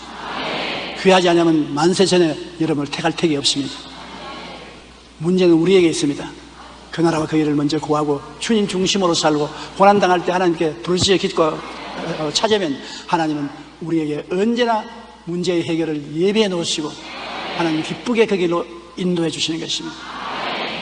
불평과 원망과 탄식하지 말고 예배하시는 하나님께 기도하여 구하는 여러분 되시기를 예수님 이름으로 축원합니다. 우리 고개 숙여 기도드리겠습니다. 살아계신 우리 아버지 하나님, 은혜와 사랑을 감사합니다. 우리는 눈이 있어도 보지 못하고 귀가 있어도 듣지 못하고 마음이 깨닫지도 못하지만은 주님이 우리를 위해서 모든 것을 예비해 놓으신 것을 감사합니다. 무엇을 먹을까, 무엇을 입을까, 무엇을 마실까, 무엇을 입을까, 모든 것을 예비해 놓으셨으니 우리의 삶은 그 나라와 그 일을 항상 먼저 구하고 하나님께 기도하는 우리가 되게 도와주시옵소서. 하나님이 그 영광을 우리에게 항상 나타내 주시옵소서. 예수님 이름으로 기도합니다. 아멘. 오늘 저는 흔들리지 않는 터전이라는 제목으로 은혜를 나누고자 합니다. 세월이 참 빨라요. 20년 전 1989년 10월 17일 오후 5시 4분 샌프란시스코에 큰 지진이 일어났었습니다. 여러분 신문을 보아서 기억이 나는 사람은 기억할 것입니다. 제가 한참 세계를 다니면서 부흥회를 할 때인데 샌프란시스코에 부흥회를 가게 된 것입니다. 그런데 그곳에 있는 내 제자 김흥준 변호사에게 호텔을 예약하라고 해놨는데 김 변호사가 우리 갈 때까지 깜짝 잊어버렸었어요. 도착하니까 좋은 호텔은 사람이 다 꽉꽉 차고 들어갈 수 없고 목조 5층 건물 라마다인이라는 호텔로 들어갔는데 호텔이 아니라 여관이에요. 그러고 난 다음에 짐을 풀고 이제 저녁을 먹고 집회 가려고 열심히 한 1시간 이상 기도를 했습니다. 그러고 이제 옷 다 정비하고 성경을 손에 들고 걸상에 앉아서 마지막 주님 오늘 저녁에 성령께서 역사해 주시옵소서 하니까 집이 부르르 떨어요. 이야, 성령께서 역사하시는구나. 성경에 보니 모인 곳이 진동하더니 그들이 다 성령이 충만히 받고 성령으로 말씀을 담대히 전가들하는데 내 평생에 이런 건 처음이다. 이야, 획기적이다. 그런데 꽝 소리가 나더니 집이 그냥 흔들리는 게 아니라 막 엄청나게 흔들려. 내 목이 막 몸도 막 아니 성령의 역사가 아니구나. 지진이구나. 창문만 보니까 큰 굴뚝이 넘어지고 빌딩이 넘어지고 자동차가 고속도로에서 서로 부딪히고 야단인데 아 우리 건물은 삐걱삐걱 소리가 나고 목조 건물이니까 그 밑에 쫙쫙 나고 전등불이 떨어지고 침대가 뒤엎어지고 이제 죽었구나. 하나님 성령 충만이 아니라 죽음 충만입니다. 살려주시옵소서. 그래서 불불 기어서 5층에서 뛰어내리려고 밑에 뿔이 있기 때문에 불로 물속으로 뛰으려고 보니까 얼마나 출렁거리든지 물이 다 쏟아져 버리고 세면대 바닥밖에 안 보여요. 그래서 창문 틀을 잡고 있으니까 지진이 좀 잔잔하더라고요. 그 몇 초 동안만 더 흔들렸으면 우리 5층 집도 무너졌어요. 그런데 그때 어찌나 김 변호사가 고맙던지 세면도로 지은 고층 빌딩이 있었으면 나는 죽었어요. 그런데 목조 건물이 제일 안전하거든요. 삐그덕 하면서 잘 무너지지 않아요. 그런데 그것도 5층 건물에 들어갔지 큰 빌딩에는 20층 30층에 들어갔으면 나 고스란히 기절하고 죽었을 것입니다. 그러니 하나님 모든 것에 합동하여 선을 이룬다고 김 변호사를 잊어버리게 만들었어. 그래서 목조 건물에 들어가서 편안히 살아나왔는 것입니다. 저는 그 경험을 잊을 수가 없습니다. 바로 내가 있는 그곳이 샌프란시스코 지진의 센터였습니다. 가장 중심부였습니다. 지진에 흔들렸던 사람은 내만큼 흔들린 사람은 없을 겁니다. 그때는 처음에 목은 목대로 놀고 팔은 팔대로 놀고 다리는 다리대로 놀고 어디에 잡을 데가 없어요. 정신 차릴 수가 없습니다. 그때 내가 느낀 것은 터가 흔들리면 인간이 세워놓은 모든 건물들은 아무것도 아니구나. 인간이 아무리 세워놓은 건물이라도 터가 튼튼해야지 하나님이 흔드시면 터지는 무너진다. 노아의 후손들이 번성하며 시나을 땅에 모여서 바벨탑을 세우기 시작한 것입니다. 그때는 인종이 하나고 말이 하나니까 서로 화합이 잘 된단 말입니다. 우리가 탑을 세워 공중에 닿게 하고 하나님까지 미치게 하고 우리 이름을 내고 지상에 흩어짐을 피하죠. 아주 교만하기 짝이 없습니다. 다시 홍수가 나도 안정하도록 탑을 하늘에 다 하나님과 동등되게 되고 우리 이름을 내자고 했으므로 반역적인 것입니다. 그래서 열심히 그들은 힘을 모아가지고서 벽돌을 쌓아서 아주 높이 올라가는데 하나님 성부, 성자, 성령께서 그들이 하는 작업을 보러 내려와셔서 말씀하기를 이 종족이 하나고 언어도 하나니 이렇게 시작했으니 막을 자가 없겠다고 거기에서 하나님이 언어를 혼잡하겠습니다. 영어, 불란서, 독일어, 한국어, 일본어, 중국어 언어를 혼잡하겠네. 위에서 벽돌 올리라 하는데 역청을 올리고 역청을 올리라 하는데 돌멩이를 올리고 말이 안 통하니까 말이 안 통하면 통일이 안 되고 일이 안 돼서 그래서 뿔뿔이 흩어지고 마는 것입니다. 바벨탑은 우리 인류에게 준 큰 교훈입니다. 하나님을 저항하고 하나님처럼 높아지려고 하는 모든 터전은 무너지게 되는 것입니다. 여러분, 하나님이 흔들어버리고 무너뜨린 소돔과 고모라를 보십시오. 소돔과 고모라는 팔레스타인에서 가장 비옥한 토지인 것입니다. 농사가 잘 되어서 산물이 풍부하고 짐승들도 잘 자라고 사람들이 배불리 먹고 부유했습니다.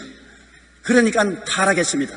도박하고 술 취하고 방탕하고 음란하고 그러고 난 다음에 남자가 남자끼리 살고 여자가 여자끼리 사는 소돔이 동성연애가 바로 거기에서 출발한 것입니다.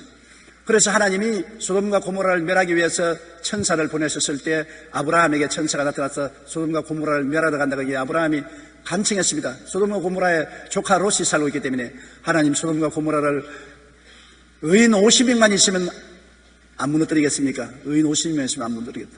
그러면 의인 40명이 있으면요, 그래도 안 무너뜨리겠다. 그러면 의인 30명이 있으면요, 그래도 안 때리겠다. 그러면 의인 10명만 있으면요, 10명만 있어도 안 무너뜨리겠다. 그러니 더 이상 이제 감히 말을 할 수가 없습니다. 가만히 아브라함이 계산해 보니까 롯과 롯의 처와 두 딸과 사위, 예비 사위 두 사람과 그들의 어머니 아버지 합치면 최소한 10명은 아마 의인이 아니겠느냐 싶었는데 10명이 안 됐어요. 그래서 하나님께서 롯과 그 가족을 끌어내시고 난 다음에 아침에 지진이 일어났습니다. 땅이 갈라지고 하늘에서 수강비가 쏟아지며 모든 사람들이 다 타 죽고 모든 건물이 다 타고 모든 그 인간이 만든 건축물들이 다 무너지고 소돔과 고모라는 지중해 해안에서 침몰되어 버리고 오늘날 흔적도 없는 것입니다. 창세기 19장 24절로 25절에 보면 야훼께서 하늘 곧 야훼로부터 유황과 불을 소돔과 고모라에 비같이 내리사 그 성들과 온 들과 성에 거주하는 모든 백성과 땅에 난 것을 다 멸하였더라. 하나님을 대적하고 인본주의에 서서 육신의 정욕과 안목의 정욕과 이성의 자랑으로 영원히 살 줄 생각하는데 우주를 통치하는 주제자 하나님이 계십니다. 정의롭고 거룩하고 흠이 없는 하나님이 계십니다. 하나님이 어느 정도 참다가 심판하십니다. 왜 참으시냐고요? 여러분 집에 쓰레기통이 있지요. 쓰레기통을 언제 치웁니까? 반쯤 찼을 때 치웁니까? 쓰레기가 좋지 않은데 치워버리지 왜 그럽니까? 가득 찰 때까지 기다려서 쓰레기통에 가득 차면 쓰레기를 치우는 것입니다. 하나님도 우리를 보시고 죄악의 한도가 차면은 심판하는 것입니다. 어느 정도까지는 용서하고 참고 기다리시다가 계속해서 죄가 쓰레기처럼 차올라서 머리끝까지 차면 그때는 하나님이 손을 들어 치는 것입니다. 하나님이 틀을 흔들면 안 무너질 것이 없습니다. 여리고성을 보십시오. 이스라엘 백성이 가나안 땅에 들어오는데 제일 처음 맞은 성이 여리고성입니다. 철벽성입니다. 거기에는 거장들이 지키고 있었습니다. 이스라엘 백성들은 그들에 비교하면 아무것도 아니었었습니다. 그런데 여리고성에 들어와서 하나님은 하루 6바퀴씩 돌고 6일 동안 돌고 7일째는 6바퀴 돌고 7바퀴째는 고함을 쳐 부르짖어 찬양을 하면은 여리고성이 무너질 것이라 했어요. 그런데 여리고에는 성문을 단단히 닫고 군인들이 잔뜩 무장을 하고 일전을 할 각오를 하고 있는데 보니 오랜 광야에 방황하다가 들어온 느지리한 이스라엘 백성들 먹지도 못해서 삐삐하고 옷도 안 빨아서 더럽고 보잘것없고 무장도 잘 안 된 사람들이 와서 쳐들어올 줄 아는데 여리고성을 한 바퀴 빙 걸어 돌더니만 진으로 가서 그냥 차거든요. 이튿날 또 보니까 또 빙 한 바퀴 돌더니만 또 진에 가서 차고 사흘째 또 빙 돌더니만 진에 가서 차니까 그만 여리고성에 있는 군인들이 손가락질하고 웃고 아이고 저 꼬락서니를 가지고 우리를 치다니 말도 안 되는 소리다. 너희들 백날 돌아봐야 다리만 아프지 아무 일도 안 생길 것이다. 그런데 7일이 되니까 한 바퀴 돌고 두 바퀴 돌고 세 바퀴 돌고 네 바퀴 돌고 다섯 바퀴 돌고 여섯 바퀴 돌고 난 다음 일곱 발째 여호수아가 나팔을 불게 하니까 일제히 사람들이 와 고함을 치니까 성이 우르르 무너졌습니다. 하나님이 틀을 흔들어 버리니까 아무리 철백성이라도 밑둥이 흔들리면 안 무너질 수가 없는 것입니다. 기초가 흔들리는데요. 여호수아 6장 20절에 이에 백성들은 외치고 제사장들은 나팔을 불며 백성이 나팔 소리를 들을 때 크게 소리 질러 외치니 성벽이 무너져 내린지라 백성이 각기 앞으로 나가 그 성에 들어가서 그 성을 점령하고 오라고 말하고 있는 것입니다. 여러분, 나라도 하나님을 대적하면 오래 견디지 못합니다. 기업도 하나님을 대적한 반기업을 하면 때가 차면 하나님이 그 터전을 흔들어 버립니다. 나라도 터전을 흔들어 버리면 망해요. 독일도 망했고 일본도 망했고 소련도 망했고 터전을 흔들어 버리면 망하는 것입니다. 하나님이 틀을 흔들면 안 무너질 것이 없어요. 개인의 삶도 그렇습니다. 개인의 삶도 하나님 없이 주지 육림에 빠져 세상을 따라 살면은 하나님이 기한이 차면은 틀을 흔들어 버리면 개인의 삶도 박살이 나는 것입니다. 가정도 한 가지요. 가정도 주님 중심으로 아름답고 화목하게 살지 않고 밤낮 물고 찢고 싸우고 그러면 하나님이 참다가 기한이 차면 가정을 흔들어 버리면 이혼을 하거나 죽거나 무서운 문제가 생기는 것입니다. 우리 생명도 하나님이 지켜주셔야 올바르게 살지 하나님이 우리 생명의 틀을 흔들어 버리면 하루도 살지 못합니다. 우리가 서서 걸어 다니고 일어나서 밥 먹고 옷 입고 성경책 가지고 교회에 올 수 있는 것도 하나님이 생명을 주셨기 때문에 그런 것입니다. 하나님이 생명을 빼앗으면 절대로 그렇게 하지 못하는 것입니다. 그러므로 시편 127편 1절에 야훼께서 집을 세우지 아니하시면 세우는 자의 수고가 헛되며 야훼께서 성을 지키지 아니하시면 파수꾼의 깨어있음이 헛되도다. 집도 하나님 토대 위에 세워야 되고 성도 하나님 토대 위에 세워야 되지 하나님 없는 집과 성은 하나님이 틀을 흔들어 버리면 박살이 나고 마는 것입니다. 마태복음 7장 26절로 27절 우리 다 같이 읽어보십시다. 나의 이 말을 듣고 행하지 아니하는 자는 그 집을 모래 위에 지은 어리석은 사람 같으니 비가 내리고 창수가 나고 바람이 불어 그 집에 부딪히며 무너져 그 무너짐이 심하니라. 하나님 없이 지은 집이 아무리 아름답고 성이 강건하더라도 하나님 없이 지은 집과 성은 모래성입니다. 모래는 쉽게 기초가 무너지지 않습니까?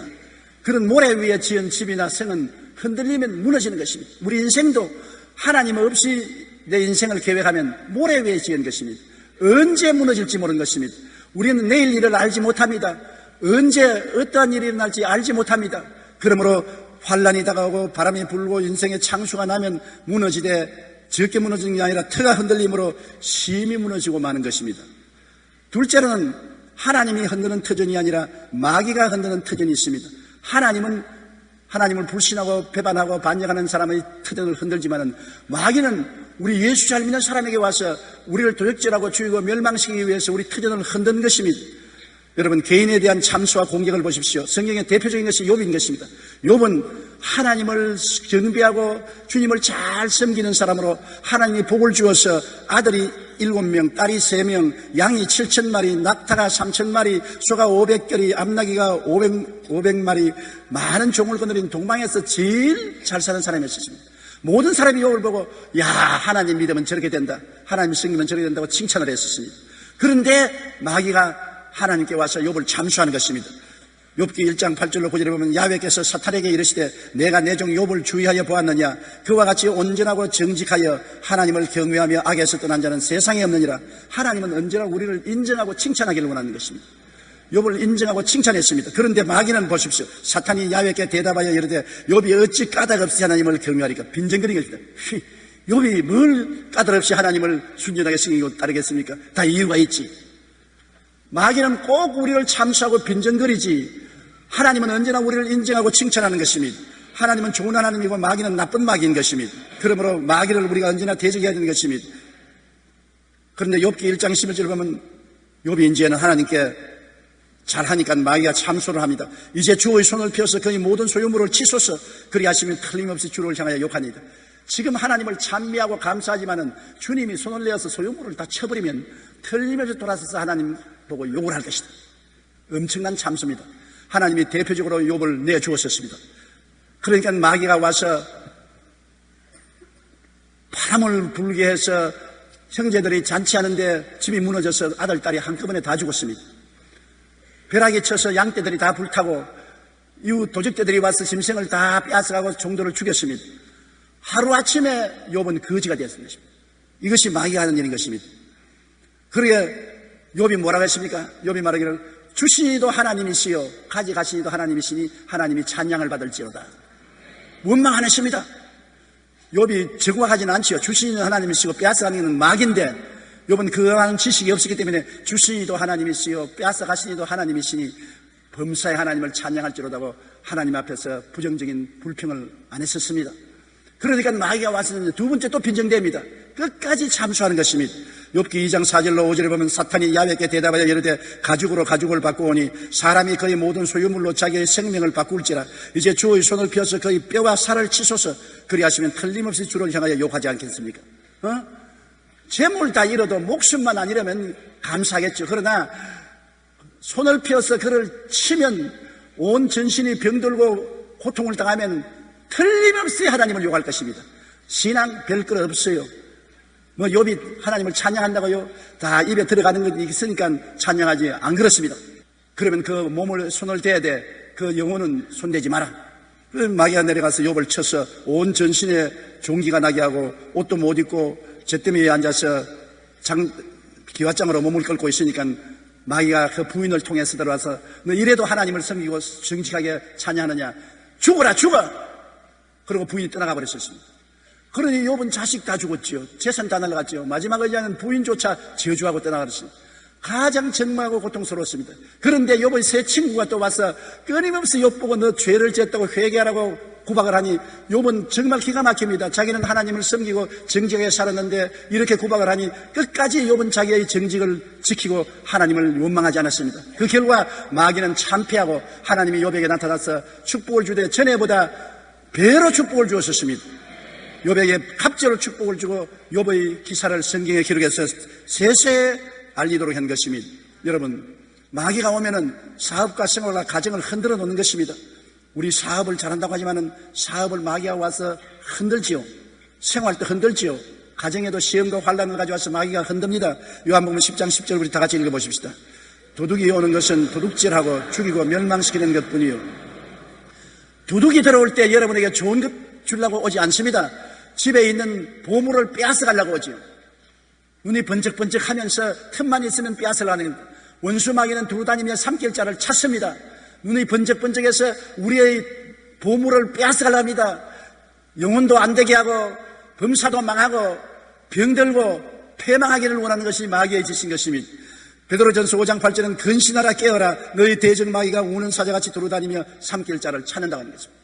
사자가 배가 고프면 어른거리고 짐승을 잡아먹으려고 돌아다니는 것처럼 마귀는 온 지구상의 귀신들과 함께 어른거리고 돌아다니는 것입니다. 그러므로 우리가 항상 주님 앞에 몸을 낮추고 신앙으로 깨어 기도하고 말씀을 써야지, 안 그러면 마귀에게 잡히는 것입니다. 그러나 아무리 마귀가 와서 날 때도 하나님이 붙들고 있으면 무너지지 않습니다. 하나님이 욥을 붙들고 계시니까 재산 다 빼앗아가고 그가 처참하게 병들게 해도 욥이 무너졌습니까? 안 무너졌습니다. 하나님 중심에 서 있으면 하나님이 붙들기 때문에 안 무너지지요. 로마서 8장 31절에 환난이나 공고나 박해나 기근이나 적신이나 위험이나 칼이랴. 그러나 이 모든 일에 우리를 사랑하는 이를 말하면 우리가 넉넉히 이기나니라. 하나님이 우리 붙들고 있으면 어떠한 마귀의 수작이 들어오고 마귀가 와서 내 개인 가정생활 사업을 저 흔들어도 안 무너집니다. 넉넉히 이깁니다. 그냥 이기는 것이 아니라 넉넉히 이기는 것입니다. 그러면 우리 예수 믿는 사람은 마귀가 와서 뒤에 흔들 때 주님을 바라보고 의지하고 대적하면 넉넉히 이기게 되는 것입니다. 고린도후서 4장 7절로 10절 우리 다 같이 읽어보십시다. 우리가 이 보배를 질그릇에 가졌으니 이는 심히 큰 능력은 하나님께 있고 우리에게 있지 아니함을 알게 하려니라. 우리가 사방으로 우겨쌈을 당하여도 쌓이지 아니하며 답답한 일을 당하여도 낙심하지 아니하며 박해를 받아도 버림받지 아니하며 거꾸로 때림을 당하여도 망하지 아니하고 우리가 항상 예수의 죽음을 몸에 짊어지면 예수의 생명이 또한 우리 몸에 나타나게 하려니라. 보십시오. 이 보배인 예수 그리스도를 우리 마음에 모시고 우리를 의지하는데 우리는 힘이 없어요. 우리 속에 계신 예수님이 위대한 능력을 가지고 있는 것입니다. 이 보배를 질그릇 같은 우리 몸에 담았으니 우리가 사방으로 마귀가 와서 우겨 쌓여도 쌓이지 않습니다. 마귀가 아무리 우리를 우겨 살라 해도 우리를 못 우겨 쌓여. 왜? 우리 속에 보배인 예수님이 계시기 때문에. 그리고 답답한 일을 당해서 이제 갈 길이 없고 막다른 골목으로 죽어야 되겠다고 싶어도 낙심이 안 됩니다. 왜? 주님이 계신데 낙심할 수가 없습니다. 언제나 십자가를 바라보면 용기와 힘을 얻고 은혜를 받을 수가 있는 것입니다. 답답한 일을 당해도 낙심하냐고 핍박을 받아도 버림받지 않습니다. 예수 믿는다고 핍박하고 온갖 조롱을 해도 주님이 같이 계심으로 버림받지 않고 하나님이 더 영접하고 축복을 주시고 꾸러뜨림을 당해도 완전히 폐가 망신시키려고 해도 욥처럼 되어도 버림받지 않습니다. 망하지 않습니다. 우리가 항상 세상에 살면서 예수를 원수 마귀가 죽인 그 수단과 방법으로 우리를 죽이려고 해도 항상 예수의 생명이 우리 속에 나타나서 이기게 만드는 것입니다. 우리 힘으로는 이기는 것이 아닙니다. 우리 속에 보배로운 예수님이 계시고 예수 이름을 부르면 예수님께서 이기게 하는 것입니다. 오늘 우리 교회 학교 나오는 내 손녀 딸이 내게 와서 할아버지 내 간증할 거 있다 그래요. 무슨 간증이냐 그러니까 엘리베이터를 탔는데 엘리베이터가 중간에 턱 서가지고서 문이 안 열리더라는 거예요. 어찌 겁이 나서 엘리베이터 문을 열려고 아무리 해도 문이 안 열리고 겁이 나서 가슴이 둥글둥글 했는데 자기 하는 말이 그동안에 예수님을 잊어버리고 있었다는 것입니다. 그러자 갑자기 예수님이 계시지 않냐 생각이 나서 예수님이여 나를 살려주십시오 나를 도와주십시오 하고 바통을 놓으니까 문이 싹 열리더라는 것입니다.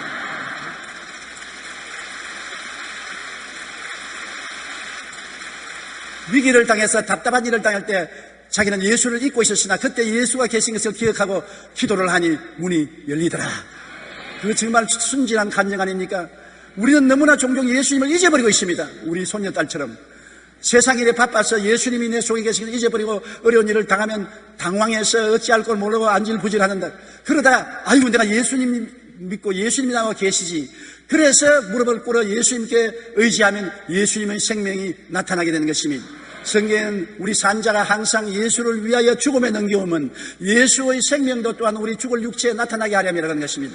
예수 죽인 원수 마귀가 우리에게 언제나 죽음을 가져와도 예수의 생명이 우리 몸에 나타나서 우리가 넉넉히 이기게 된다고 말씀하고 있는 것입니다. 그러므로 예수님의 은혜가 얼마나 큽니까? 셋째로 그러므로 우리의 삶은 흔들리지 않는 터전에 세워야 되는 것입니다. 무엇이 흔들리지 않는 터전입니까? 돈입니까? 여러분 경제공황에 오면 돈은 휴지 쪽지기 너무 많은 것입니다. 권력입니까? 근무 10년으로 10년 이상 하는 권력이 없습니다. 명예입니까? 그 우리 의지할 것 못 됩니다. 청춘입니까? 청춘으로 늘 남아있을 사람 누가 있습니까? 나도 옛날에 청춘이었는데 지금 청춘 아니에요. 흘러가는 세월을 어떻게 잡습니까? 이 세상에 안 흔들리는 터전이 하나도 없어요. 다 흔들리는 것입니다. 세월이 가면 이빨도 흔들리고 머리도 흔들리고 손발도 흔들리고 안 흔들리는 게 없어요. 그리고 무너지는 것입니다. 그러나 흔들리지 않는 터전이 있습니다. 왜냐하면 예수님은 처음부터 끝까지 마귀에게 자신을 내어주셨습니다. 우리의 모든 흔들리는 터전은 죄를 걸머지고 불의와 추악을 걸머지고 병을 걸머지고 저주와 가난을 걸머지고 죽음까지 걸머지고 마귀에게 내놓았었습니다. 마귀는 엄청나게 그리스도를 두들겼습니다. 죄로 말미암아 예수님을 흔들었습니다. 모든 인생의 죄를 다 예수님께 맡겼으니 예수님이 겟세마네 동산에서 그 죄의 잔을 들고 하나님 할 수만 있으면 이 잔을 내게서 옮기시옵소서. 내 뜻대로 마옵시고 아버지 뜻대로 하시옵소서. 아버지는 인생들의 죄를 끝까지 마셔라. 여러분과 나의 원죄와 우리가 세상에 살면서 지은 자본죄를 처음부터 영원히 끝까지 다 예수님이 들이켰으니 얼마나 기가 막힌 것입니까? 똥도 진똥보다 더 더러운 죄악을 주님이 다 들이켰습니다. 그러므로 죄의 왕인 마귀에게 끌려가서 십자가에 못 박히며 온갖 짓밟힘과 고통을 다 당한 것입니다. 죄가 할 수 있는 예수님을 완전히 죽여버리려고 전력을 기울였었습니다. 예수님은 자기 죄 때문에 그런 거 아닙니다. 우리들의 죄를 대신 짊어지고 그런 것입니다. 그러고 난 다음 우리 아담 후손들은 부패했지 않습니까? 마음이 옛사람은 부패해서 선한 것이 하나도 없는데 예수님은 우리의 부패를 다 짊어지셨어요. 방탕하고 음란하고 술 취하고 도박하고 거짓말하고 미워하고 시기하고 질투하고 분노하고 온갖 부패한 성품을 다 짊어졌습니다. 자기 거 아닌데 우리 인류의 것을 대신 짊어졌어요. 그러니 마귀가 온갖 구박을 하고 이로 말미암아 하늘이 캄캄해지도록 하나님과의 거리를 두게 만드는 것입니다. 예수님이 얼마나 답답했기에 하늘을 쳐다봐도 하나님도 안 계시고 땅을 쳐다보니 전부 원수들만 있고 하나님이여 하나님이여 어찌하여 나를 버리시나이까 이런 통탄을 하겠는데 하나님의 아들조차 통탄할 정도로 버림을 당한 것입니다. 그리고 병으로 흔들었습니다. 모든 세상 사람들이 앓는 마음의 병, 육신의 병을 예수님이 다 짊어지십니다. 저는 우리 연양 것을 친히 담당하시고 병을 짊어지셨다고 성경은 말하고 그는 실로 우리의 질병을 지고 우리의 슬픔을 당했다고 말하는 것입니다. 모든 세상 사람의 병을 다 짊어지시니 얼마나 아픕니까? 온 몸이 예수님은 십자가에서 욱신욱신 아프고 고통이 말로 다 할 수 없습니다. 거기에다가 온 인간에게 내린 저주가 다 예수님께 넘쳤습니다. 성경에 저주받은 자는 나무에 매달려 했는데 하나님의 아들이 나무에 매달린 것은 여러분과 나의 저주를 대신 짊어진 것입니다. 가시와 은극히가 나는 인생, 가정에 가시와 은극히가 나면 가정에 늘 찔리고 고통스럽고 아픕니다. 사업에 가시와 은극히가 나면 사업이 아무래도 안 됩니다. 친구 간에도 은극히가 나면 서로 원수가 되는 것입니다. 가시와 은극히, 인류가 살아오면서 가시와 은극히를 제하려고 얼마나 애를 써도 안 되잖아요. 그런데 예수님은 이 가시와 은극히를 대신 짊어지고 저주를 받았습니다. 그리스도께서 우리를 위하여 저주를 받으사 율법의 저주에서 우리를 속량하였으니 이는 기록된 바 나무에 달린 자마다 저주 아래 있는 자라 하였습니다. 이는 그리스도 예수 안에서 아브라함의 복이 이방인에게 미치게 하려는 것입니다. 아브라함의 복이 여러분과 나에게 임하게 하려고 하는 것입니다. 하나님이 어떤 복을 아브라함에게 줬습니까? 아브라함에게 말하기를 내가 내게 복 주고 복 주며 번창케 하고 번창케 하려고 말하는 것입니다. 그 아브라함의 복이 우리에게 임하도록 하기 위해서 온 저주를 다 짊어지신 것입니다. 그리고 마지막에는 주님이 내가 다 이루었다고 죽었습니다. 예수님은 십자가에서 우리 대신하여 죽음을 맛보고 음부에 내려가서 사흘 동안에 우리의 모든 죄와 불의 추악과 저주 절망과 죽음을 청산해 버렸습니다. 여러분, 빚이 없는 사람이 남의 빚을 맡고서 고생을 하다가 청산해버리면 빚이 없어지지 않습니까? 예수님은 영원한 하나님으로서 영원한 자원을 가지고 가신 분인데 한정된 인간들의 모든 죄를 짊어지고 그 빚을 청산하는데 사흘 걸렸습니다. 사흘 동안 지옥에 내려가서 주님께서 그 빚을 다 청산하시고 사흘 만에 부활해 일어난 것입니다. 나는 부활이요 생명이니 나를 믿는 자는 죽어도 살겠고 살아서 나를 믿는 자는 영원히 죽음을 보지 아니하리라. 주님이 부활해서 일어날 때는 이제는 죄를 완전히 이겨버렸었습니다. 죄가 흔들어도 소용없습니다. 주님께서는 부패를 완전히 이겼습니다. 병도 이기고 저주도 이기고 죽음조차 이겨버린 것입니다. 예수님이 부활할 때 예수님의 능력을 감당할 아무런 세력도 이 세상에는 없습니다. 주님께서 내가 다 이루었다 함과 같이 주님께서 다 이겨버리고 마는 것입니다. 죄에서 우리를 자유케 합니다. 부정과 부패의 마음을 자유케 합니다. 질병에서 해방시켜 줍니다. 저주에서 자유를 줍니다. 죽음에서 영원한 영생과 부활을 주시는 것입니다. 그렇기 때문에 예수님이 내가 바로 그 길이요 진리요 생명이라고 말하는 것입니다.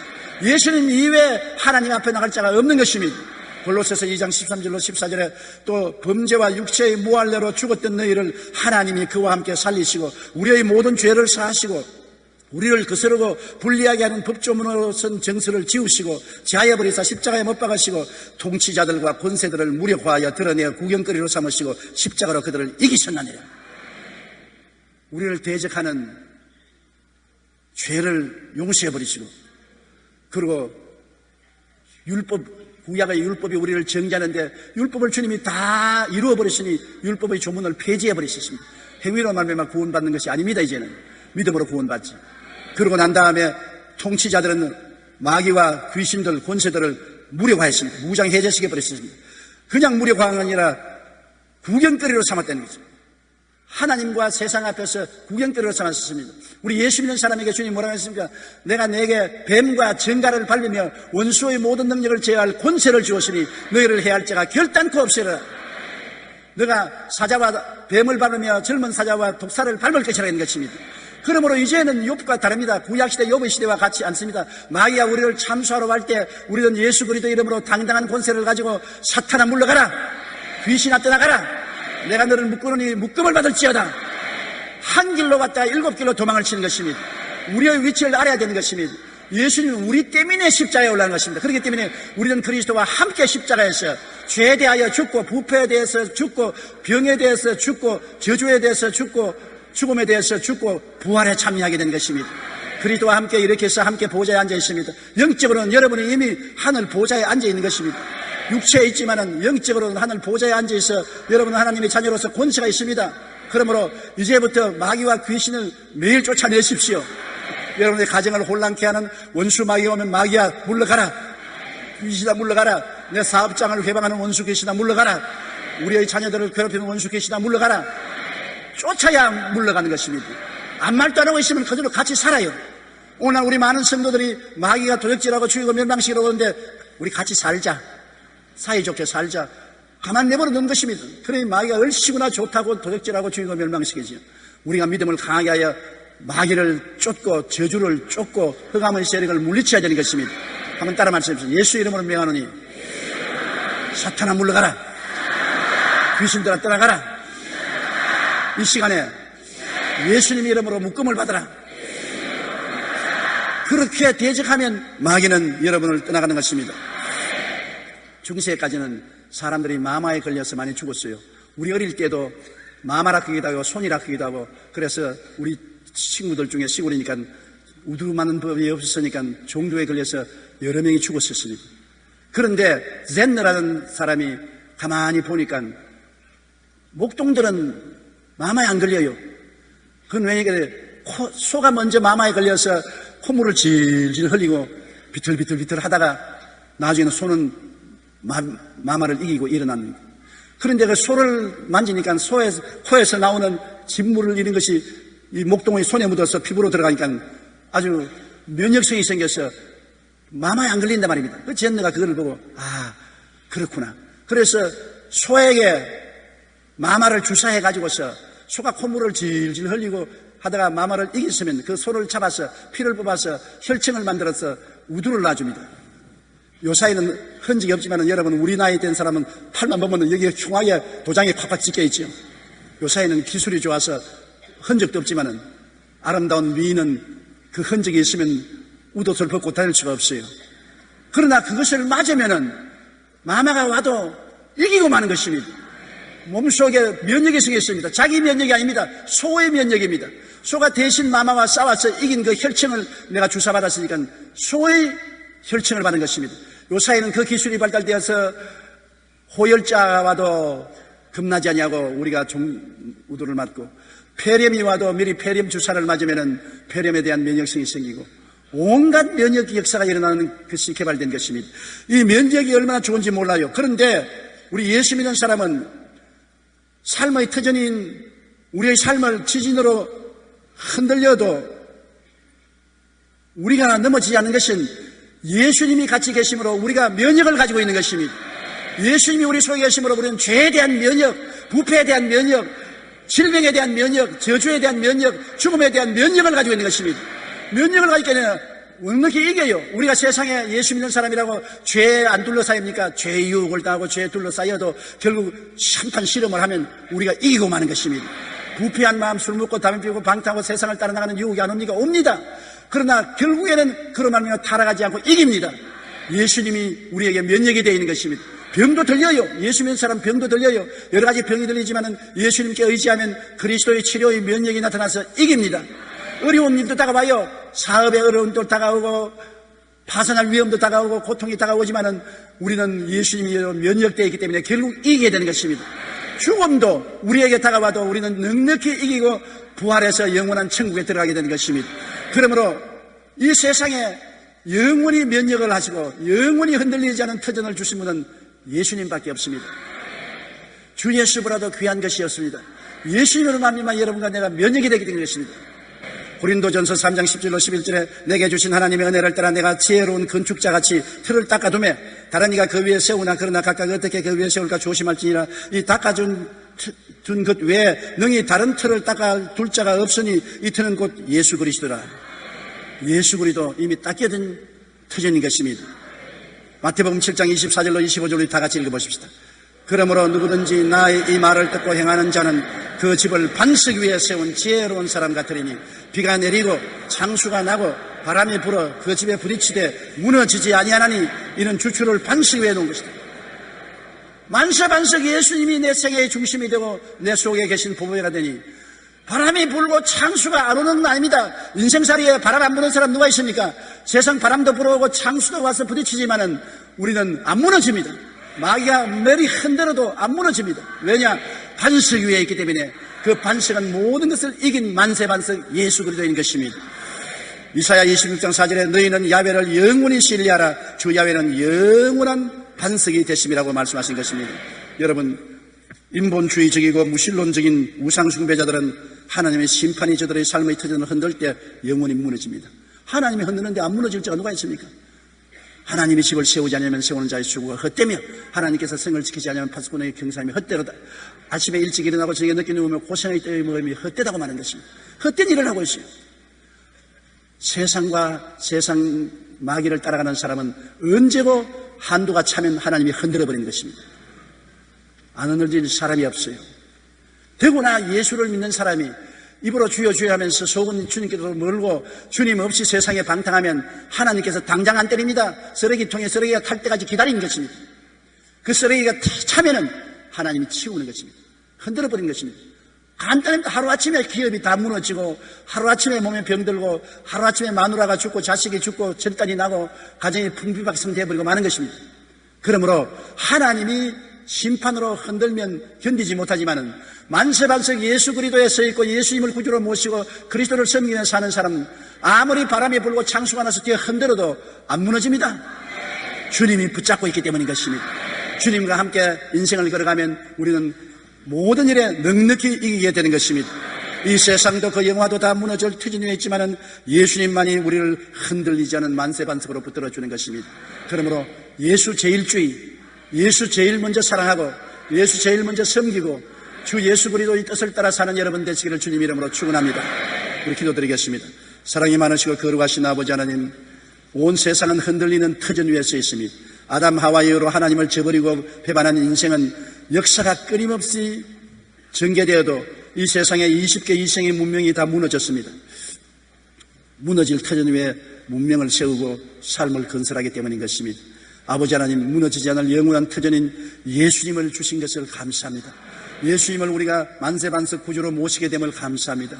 귀하고 귀한 보배를 마음속에 깊이 간직하고 경외하고 사랑하고 떨면서 섬기게 도와주시옵소서. 예수님 이름으로 기도드리옵나이다. 아멘.